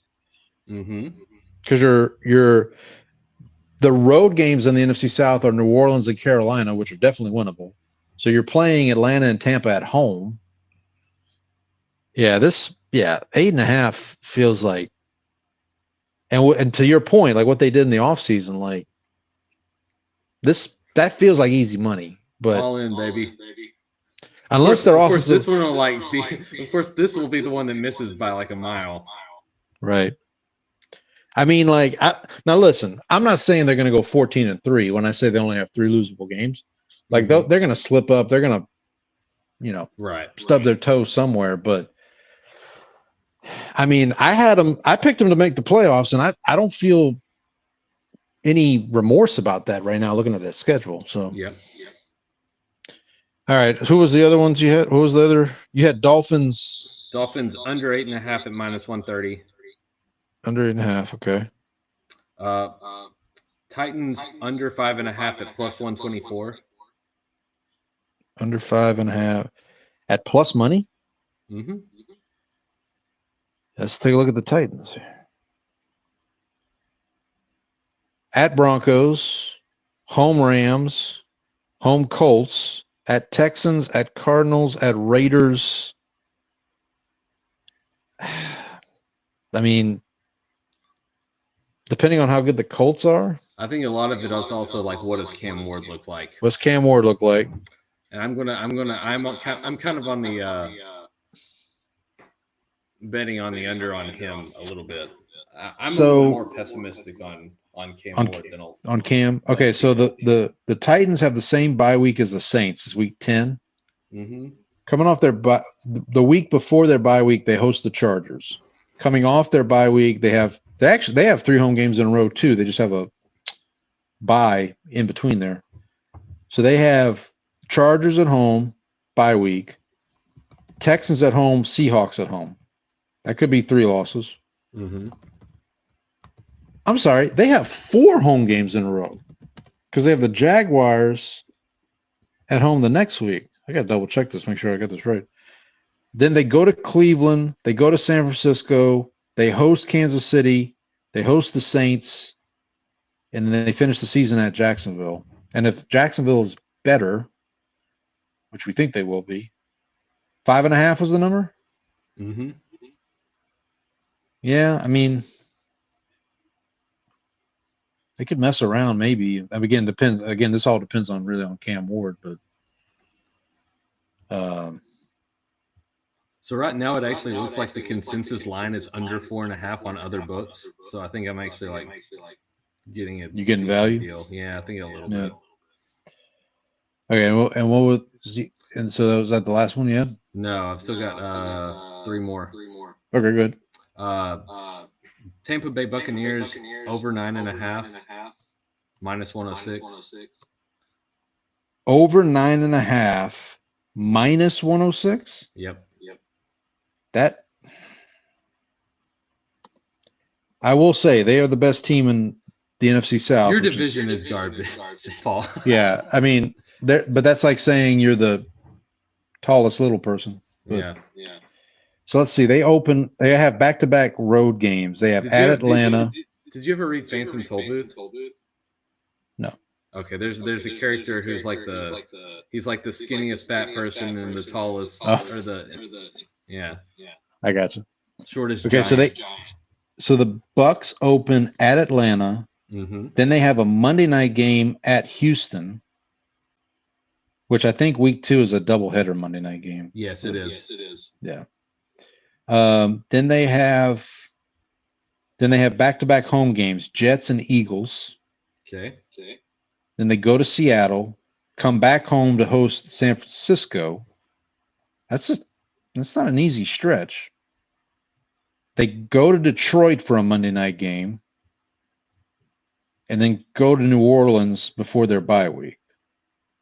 So, and what is the number? 8.5? 9.5? It is 9.5.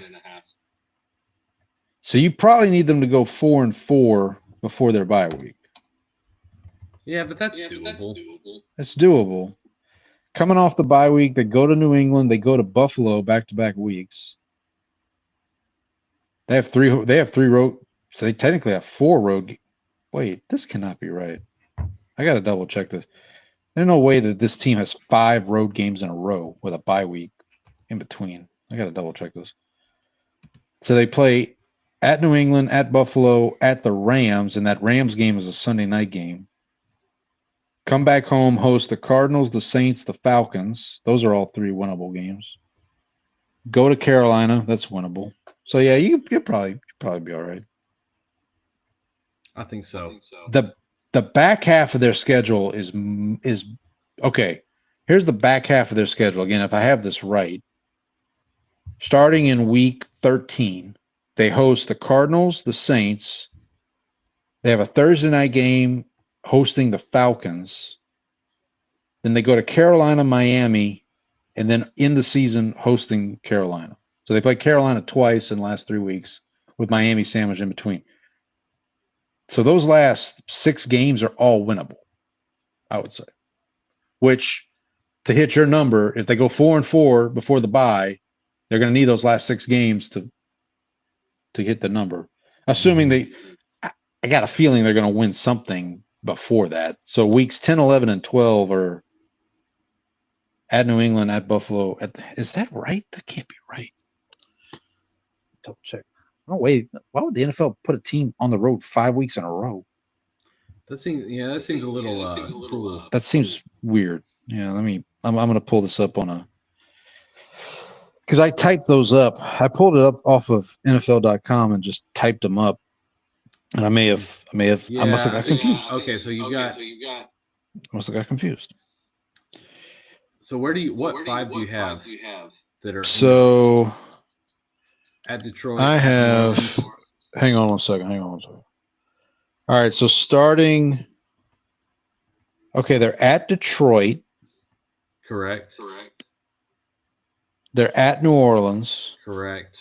Oh, yeah, here's what it is. I have them at New England. I have them at New England. That game's at Tampa. Yeah. Okay, so let me update that real quick.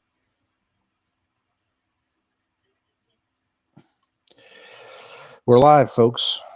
Then they're at Buffalo and at the Rams. Okay.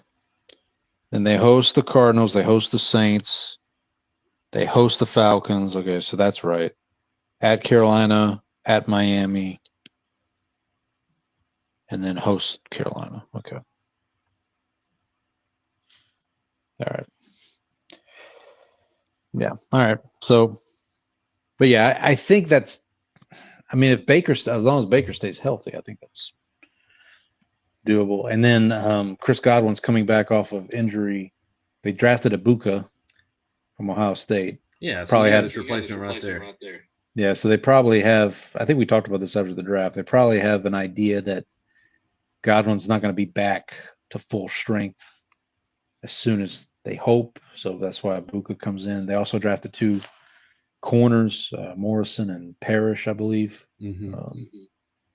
Drafted a couple edge rushers as well. Yeah, look, they're the cream of the crop in the NFC South, which again is not saying much, but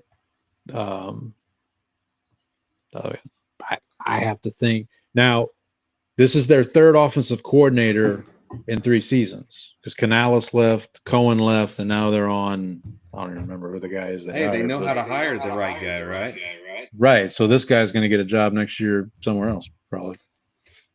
Excuse me. All right. All right. What's your last two? Told you about this one. Cowboys over 7.5. -101. Right. We went through that. Yeah.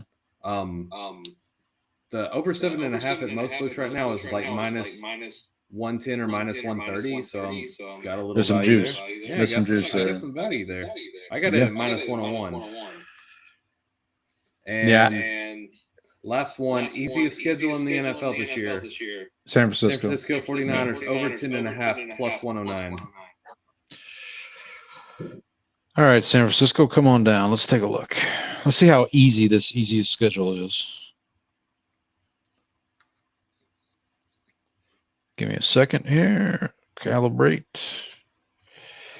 Let me make sure I got this one right. All right, so they start at Seattle, Yep. at Sam New Darnold. Orleans, Yep. home Cardinals, home Jaguars. So that's 4-0 possibly. Mhm. Right. Thursday night game, first Thursday in October, at the Rams. Then they go to Tampa on a short week. No, sorry, on a long week because they have the Thursday night game. Then they host Atlanta on a Sunday night. Go to Houston, go to the Giants. So, I mean, stop me when you hear a game that seems impossible to win. Home for the Rams, go to the Cardinals. They'll lose one of those just because there's always some funky divisional stuff in that division. Funky divisional stuff. And of course, again, we're assuming that like everybody's healthy, Mhm. but so then they have a Monday night. They host Week 12 Monday night game. They're hosting Carolina for some reason. It's the Christian McCaffrey. Revenge game, yeah. Yep. Go to Cleveland, host the Titans. After sorry. the bye week. Yeah, go to Cleveland, bye week, host the Titans. At Indianapolis, that's another Monday night game, which we said could probably get flexed out by that point. The DeForest Buckner game. That's the night before Festivus. Festivus Eve. And then their last 2 games are at home. One is Chicago, which is a Sunday night game. And then the other one is Seattle, which wasn't that. No, was it last year or maybe the year before? That was like the last game of the year. It was Seattle, San Francisco for like a playoff spot. That was a little while back, wasn't it? Maybe a little, yeah, it might have been. Maybe it was Rams Seattle last year because I remember that was like that weird tiebreaker that the Rams won. Right. Because yeah, but I bring that up to say that could be the case this year. That ends up being. But yeah, man, like. So they would have to lose for me to lose this bet. They would have to lose 7 of those. I gotta tell you, boss. I don't. Again, unless like they have the same injury. I mean, it seems. I know like they have these years where everything goes to wrong all at once. Yeah. And then the next year they bounce back and it's fine. I mean, unless something happens with Purdy, which they have Mac Jones as their backup, for what that's worth. The guy that Shanahan always wanted. Yeah, exactly. So do they play the Patriots? They play the Patriots, don't they? I don't. Did I see that? No, they don't. You're right. Yeah, I'm sorry, they don't. AFC South. Oh, so they play the Jaguars. No. Yeah, AFC South, yes. So that could be the Mac Jones revenge game against Jacksonville. There you go. So, but they host Jacksonville. So I think I did decent on the fly, just kind of as we were going through that. Those are my What was the bets. number? 10 and a half? 10.5. Yeah, I mean, as we sit here on May 14th, that looks pretty good. Print the money now, Paul. Print- Cash that bet. That's some sweet. So you didn't bet the Saints under, or did you? I did not bet the Saints under because you were dancing along the over. Oh, it also was like super juiced. Yeah. Oh yeah, no, I would imagine. Well, with the car retirement, yeah. If you'd have gotten it before the car retirement, you might have. Depending Maybe. on the surgery, the shoulder question was still there though. Let's see. You want to go through some? I'll pull up Rebet here. Go through some futures. Let's take a look. All sports, football, Take a look. NFL. It's in a book. It's in the sports book. Betting Rainbow. So opening night, Cowboys are plus 208 on the money line right now. So I told you that I basically nailed that line. The spread. It's locked right here on Rebet. So What did you get? So I saw what I saw. I thought about it. I was when that news came out. I said it's probably about 6.5 to a touchdown, and it is 6.5 a touchdown. Okay. So Do you want to guess what the Saints Cardinals line is opening week on Rebet? Or do you might have it right in front of you? No, I don't. I haven't looked at it. Is it? It's in New Orleans. In New Orleans. Cardinals minus 1.5. Cardinals minus 3.5. Ooh. Saints are plus 140 on the money line. Might be some. In the conclave game. Let me find another one here.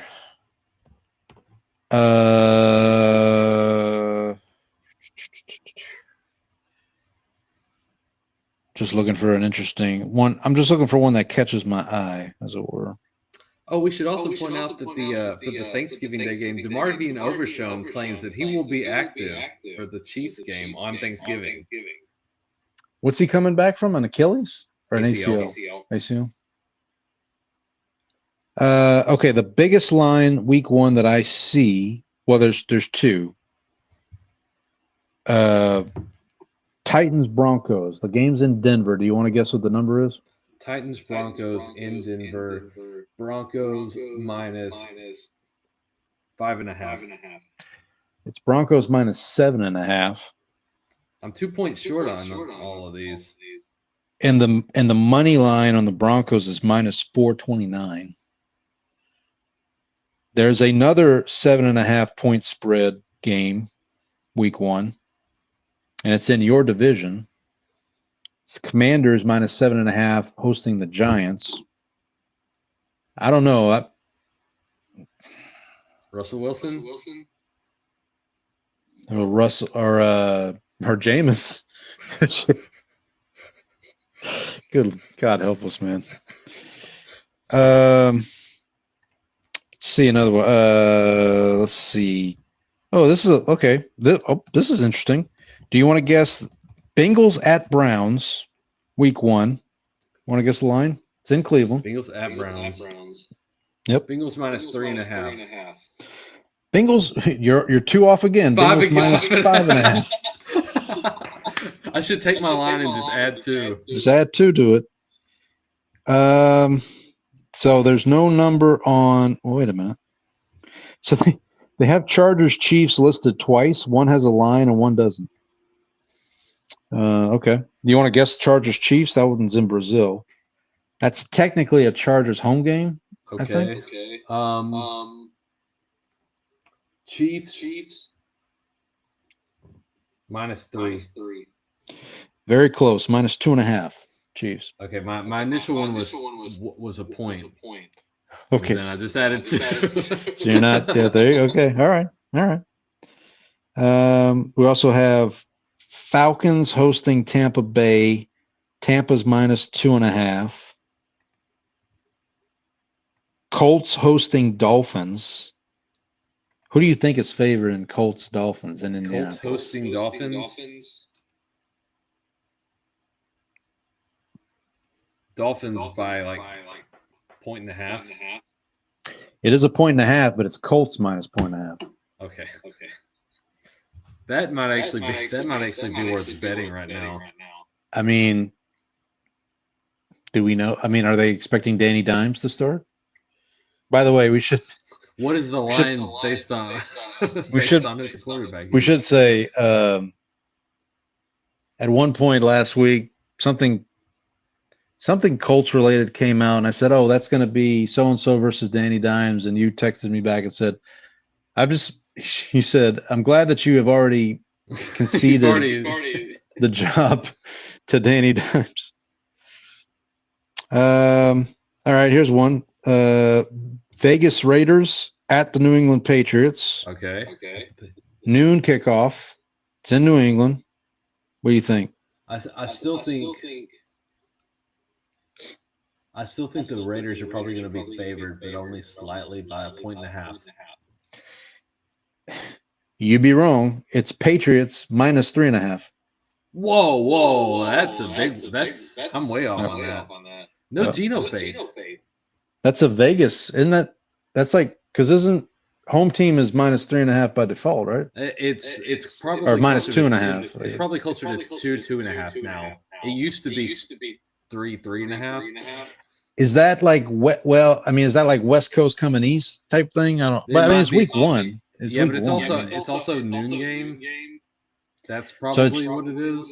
It's Genty's first game, right? I mean, Pete Carroll's first game. Yet, to your point, no faith in Geno. What else? Okay, here's another one. I think might as well just go through the rest of these. Panthers at Jaguars, week one. That's just another Steve Berline matchup. That's a Steve Berline, yeah. At Jags. It's in Jacksonville.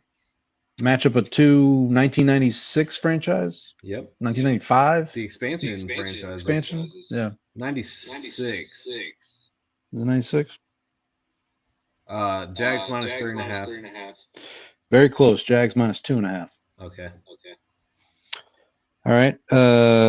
Steelers at Jets, which, by the way, this could be Rodgers versus Fields. It's a Justin Fields revenge game. So, but it could be an Aaron Rodgers revenge game too. That's right. It could be revenge, a double revenge. It's a double revenge. Or it could be Kirk Cousins versus Justin Fields for all we know.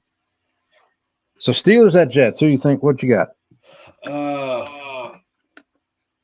Steelers at Jets. Steelers minus 2. Steelers minus 2.5. Very close. All right, I'll take that. We did Titans Broncos already. Mm-hmm. How about 49ers at Seahawks? This is a late window game. Niners at Seahawks. Yep. Niners minus 2.5. On the money. You got it. That one felt right. Like that one just like. Okay, now we're getting into some. This will probably be the game of the week. Lions at Packers. Okay. Lions at Packers. Lions at Packers. Packers minus 3. No, it's Packers minus 0.5. Ooh. Minus a half point. Basically a pick 'em. I thought they might have baked something in for the offensive coordinator change, and like the coordinator changes that the Lions had. I thought they might have baked something in there. And if I can skip ahead. So the Monday night game, week one, is Minnesota at Chicago. So it's the NFC North divisional games, week one. Do you want to take a guess on Vikings at Bears? Vikings at Bears. Ben Johnson's home opener as the Chicago head coach. Bears minus 2. Vikings minus a half point. Yeah, I don't know. I think I would take Chicago in that. I probably would too. If it was a pick 'em, I'd definitely take Chicago. Mhm. But yeah, even it basically is at plus Right, it's a half 0.5. point. Okay, here are the other two games. Bet that and the tie kills you. Right. Here's the other two games. Texans at Rams. This is a sneaky good week 1 game. Texans at Rams. Texans at Rams. Divisional winners from last season. Rams minus 3.5. Rams minus 2.5 is the Mm. number. And then the Sunday night game, I'll give the NFL credit. They got the primetime games week 1 pretty good. So we have obviously Cowboys, Eagles, Chiefs, Chargers. The Sunday night game, playoff rematch from last year, Ravens at Bills. Ooh. That's Bills minus 2.5. Bills minus 1.5. Ooh. And then we did all the rest. Oh wow. They already have a line for week 2. Browns at Ravens, week 2.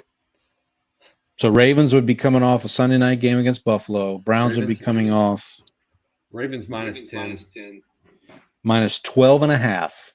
I was going to say 10.5. But Well, there you go. So there's your 2 points. 2 points Yeah. again. The first official Thursday night game on Prime is Washington at Green Bay. Because they don't count the opening night. That's Right. That's not because that's a NBC. Sunday night football on a Thursday. Right, that's it. Yeah, it's NBC. Yeah. Washington at Green Bay. Let's go. Two Green playoff Bay. teams from last year. Washington at Green Bay. Yep. Green Bay minus 5. Green Bay minus 1.5. So I'm guessing you would take minus 1.5. I think I would lay those points.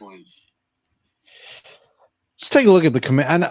We've talked about the Commanders taking a step back. I'm curious. Did you bet they're under? You said Commanders. Yes, I did. Let's take a look at the. If we may, if the hour is not too late, let's take a look at the Commanders. Oh man, I lost my.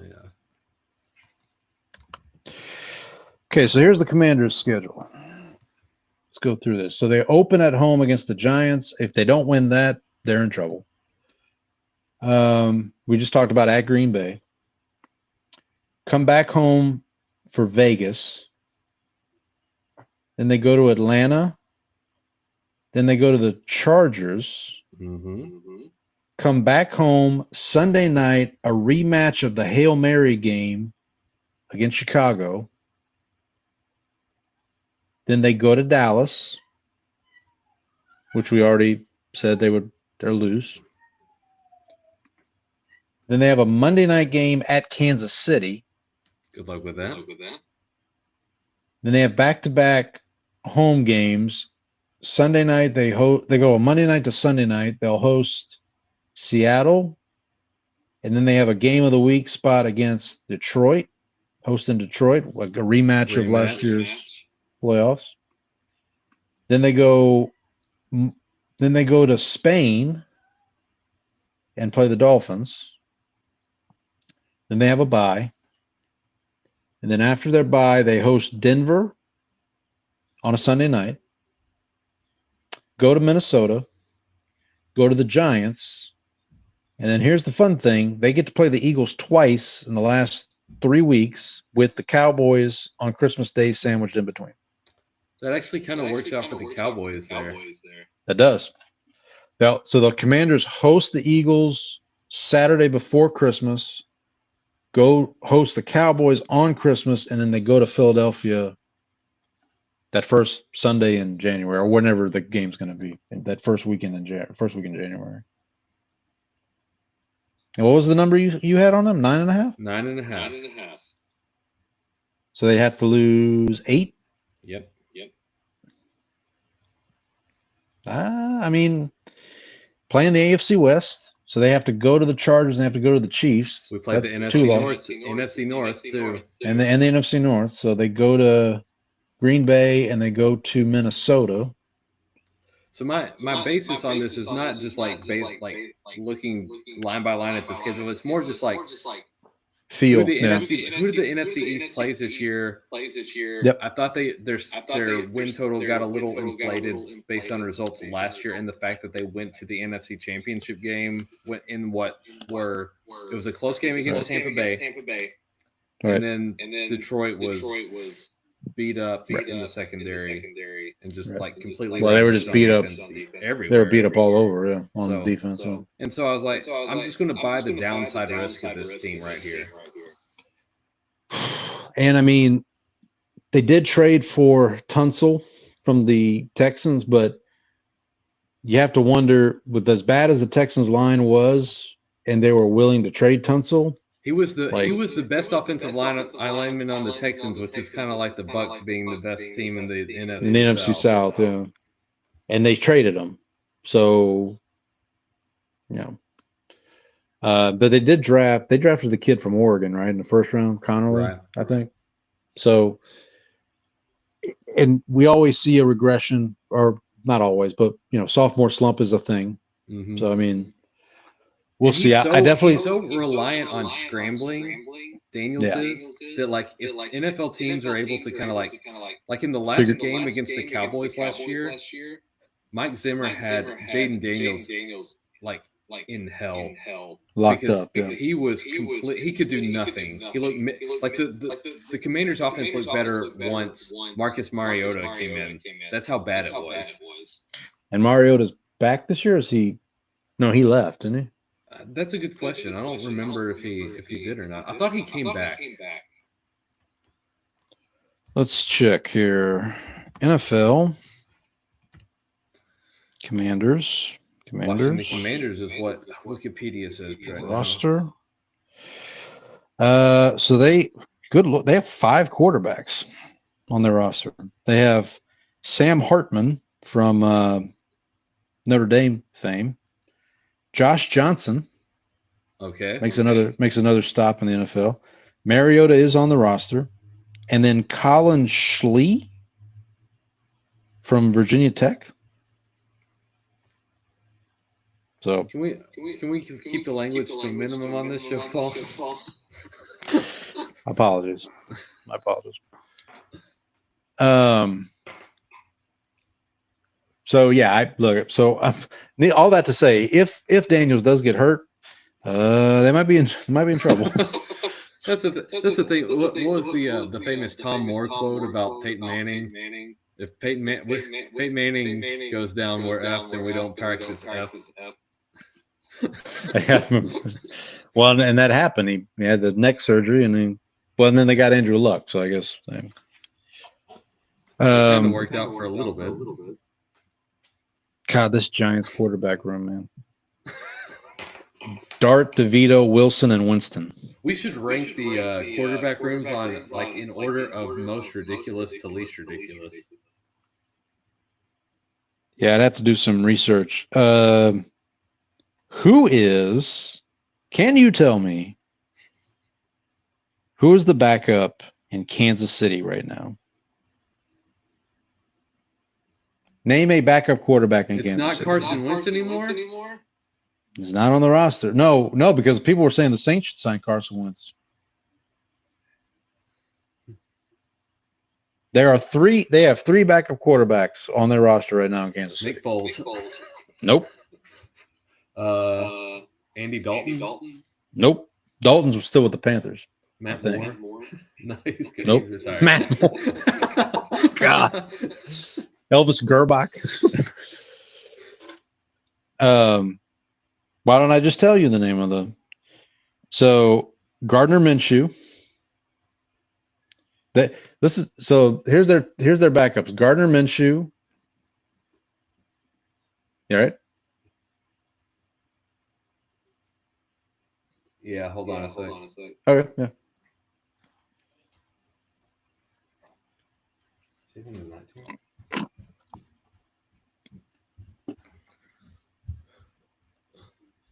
So So Gardner Minshew.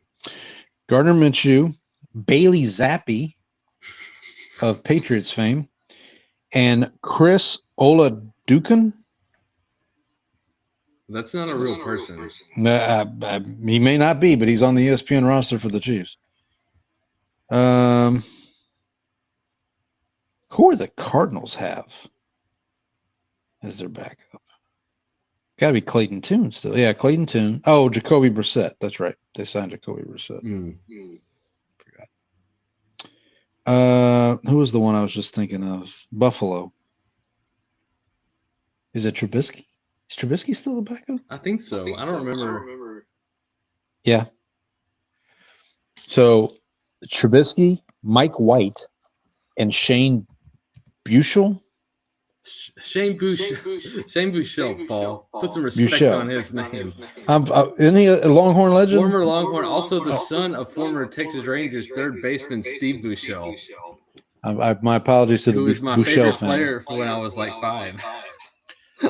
But Sam is not. But Steve is not. No, Shane, excuse me, is not your favorite quarterback. Well, he ended up going to transferring to SMU at some point, I think. Yeah, no. So ESPN lists him as from SMU, but Yeah, former Longhorn. And then I know who the backup in Baltimore is. It's Cowboy legend I can't believe you just insulted Shane Buechele like that. Buechele. I apologize. My apologies to the Buechele family, to you, to all Buechels all over the world. I know who the backup in Baltimore is. It's Cowboy legend Cooper Rush. He's a perfect backup for Lamar Jackson because you can still run the same playbook, right?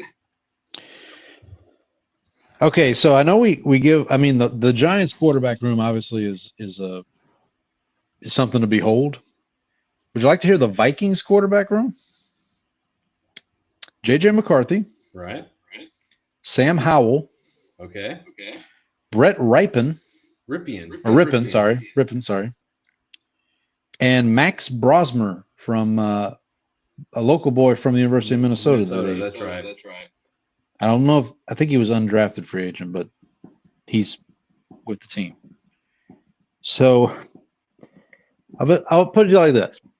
If Minnesota wins double-digit games with that quarterback room, they should give Kevin O'Connell a gold jacket now. He won Coach of the Year, right? Yeah, because I got him early. Who are the Tech? It's Davis Mills. We've had this discussion. Davis Mills is a very forgettable person. The Texans do have a running back by the name of British Brooks. Yes, he was on the roster last year. I think but I think he got cut and put on the practice squad. Somebody in my fantasy league who's British at work picked him up. Oh, you told me this. Yeah, you told me about this. Yeah. The Rams. So obviously they have Stafford. You know who the backup is for the Rams? I feel like I knew this. Mark Bulger. Originally drafted by the Saints, by the way. But that's neither here nor there. No, Jimmy Garoppolo is the. Oh, that's right. Jimmy G. And the third string is Stetson Bennett, former Georgia Bulldog legend. Who's another fun team? What about the Broncos? Who do the Broncos have? Oh, they got your guy. So they have Bo Nix. No, not that guy. Nobody's That was a while ago. No, Sam Ellinger is on the Broncos. I'm thinking of Stidham? No, the guy that's in Miami. Ellinger. Oh, Ewers. Okay, I'm pretty sure I know the Lions. The Lions are Goff, Hendon Hooker, and Aggie legend Kyle Allen. Good for him for staying in the league this long. Wait, doesn't Kyle Allen have a 3,000-yard passing season in his career? He does. Yep, 2019, 33-22. God bless him. That was the end of the Ron Rivera era, I believe. How about the Packers? Who's the Packers back? We saw. Oh, Malik this. Willis. Yeah, Malik yeah, Willis. Yeah. And they did just sign a quarterback from like Canada. They went to school, like college in Canada. Elgersmer. Look, if I can't get Bushel right, I am sure you're going to get. What was the tariff on that import? No confirmation on that. Obviously, Tennessee, Cam Ward, Will Levis. There's 2 other quarterbacks on the Tennessee roster. You want to take a guess? I've got nothing. Why don't you just tell me who's on the legend Tim Boyle, and the other Allen, Brandon Allen. Boy, these are some names. Tell you what, man. Speaking of, I tell you what. King of the Hill will be returning to Hulu. Oh yeah, I saw this. Yeah, Very that's exciting. That's exciting. Looking at the 49ers, we talked about obviously Purdy, Mac Jones. They have 2 other quarterbacks, Tanner Mordecai and Curtis Rourke. Tanner Mordecai is a monk from the 16th century. Or he's a quarterback from Wisconsin, one or the other. And then, Seattle. Yeah, Seattle has Darnold. Honorable Drew Lock. Mordecai. So Seattle has Sam Darnold. They drafted Jalen Milroe. Do you know who their 3rd quarterback is? For who? For the Seattle Seahawks. Darnold, Milroe. No idea. It's a lock, Jerry. It's a Drew Lock. For some reason, my mind went to Jake Locker. Oh God. Whew. Well, he did go to school in Washington. He went to the University of Washington, so could have made a return home. Do you remember Easton Stick? I do remember Easton Stick of the Chargers fame. Chargers fan. You know where he is now? Not with the Chargers. No, he's not with the Chargers. He is a Kirk Cousins trade away from being the backup in Atlanta. He's on the Atlanta Falcons roster. Easton Stick is a country music singer. Easton's. We got the new hit single from Easton Stick. She broke my heart, so I broke her jaw. You know, I think when I was watching Justified, there was an Easton Stick showed up in an episode. Yeah, trying to buy some hillbilly heroin. And then Tampa Bay, their backup situation. So they got Baker, obviously. Kyle Trask. Oh.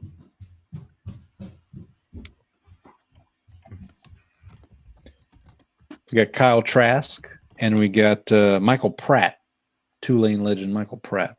So, and somebody named Connor Ballsleg. Excuse me. Yeah. We'll move on. I'm not going to go into that one. We're not going to go into that one. We know about Cleveland's situation. Who was Joe Burrow's backup in Cincinnati? Oh, it's he played for a little while, a couple of years ago. Browning? Jake Browning? Yeah, Jake Browning. They also have Peyton Thorne, and they have Logan Woodside on their roster right now.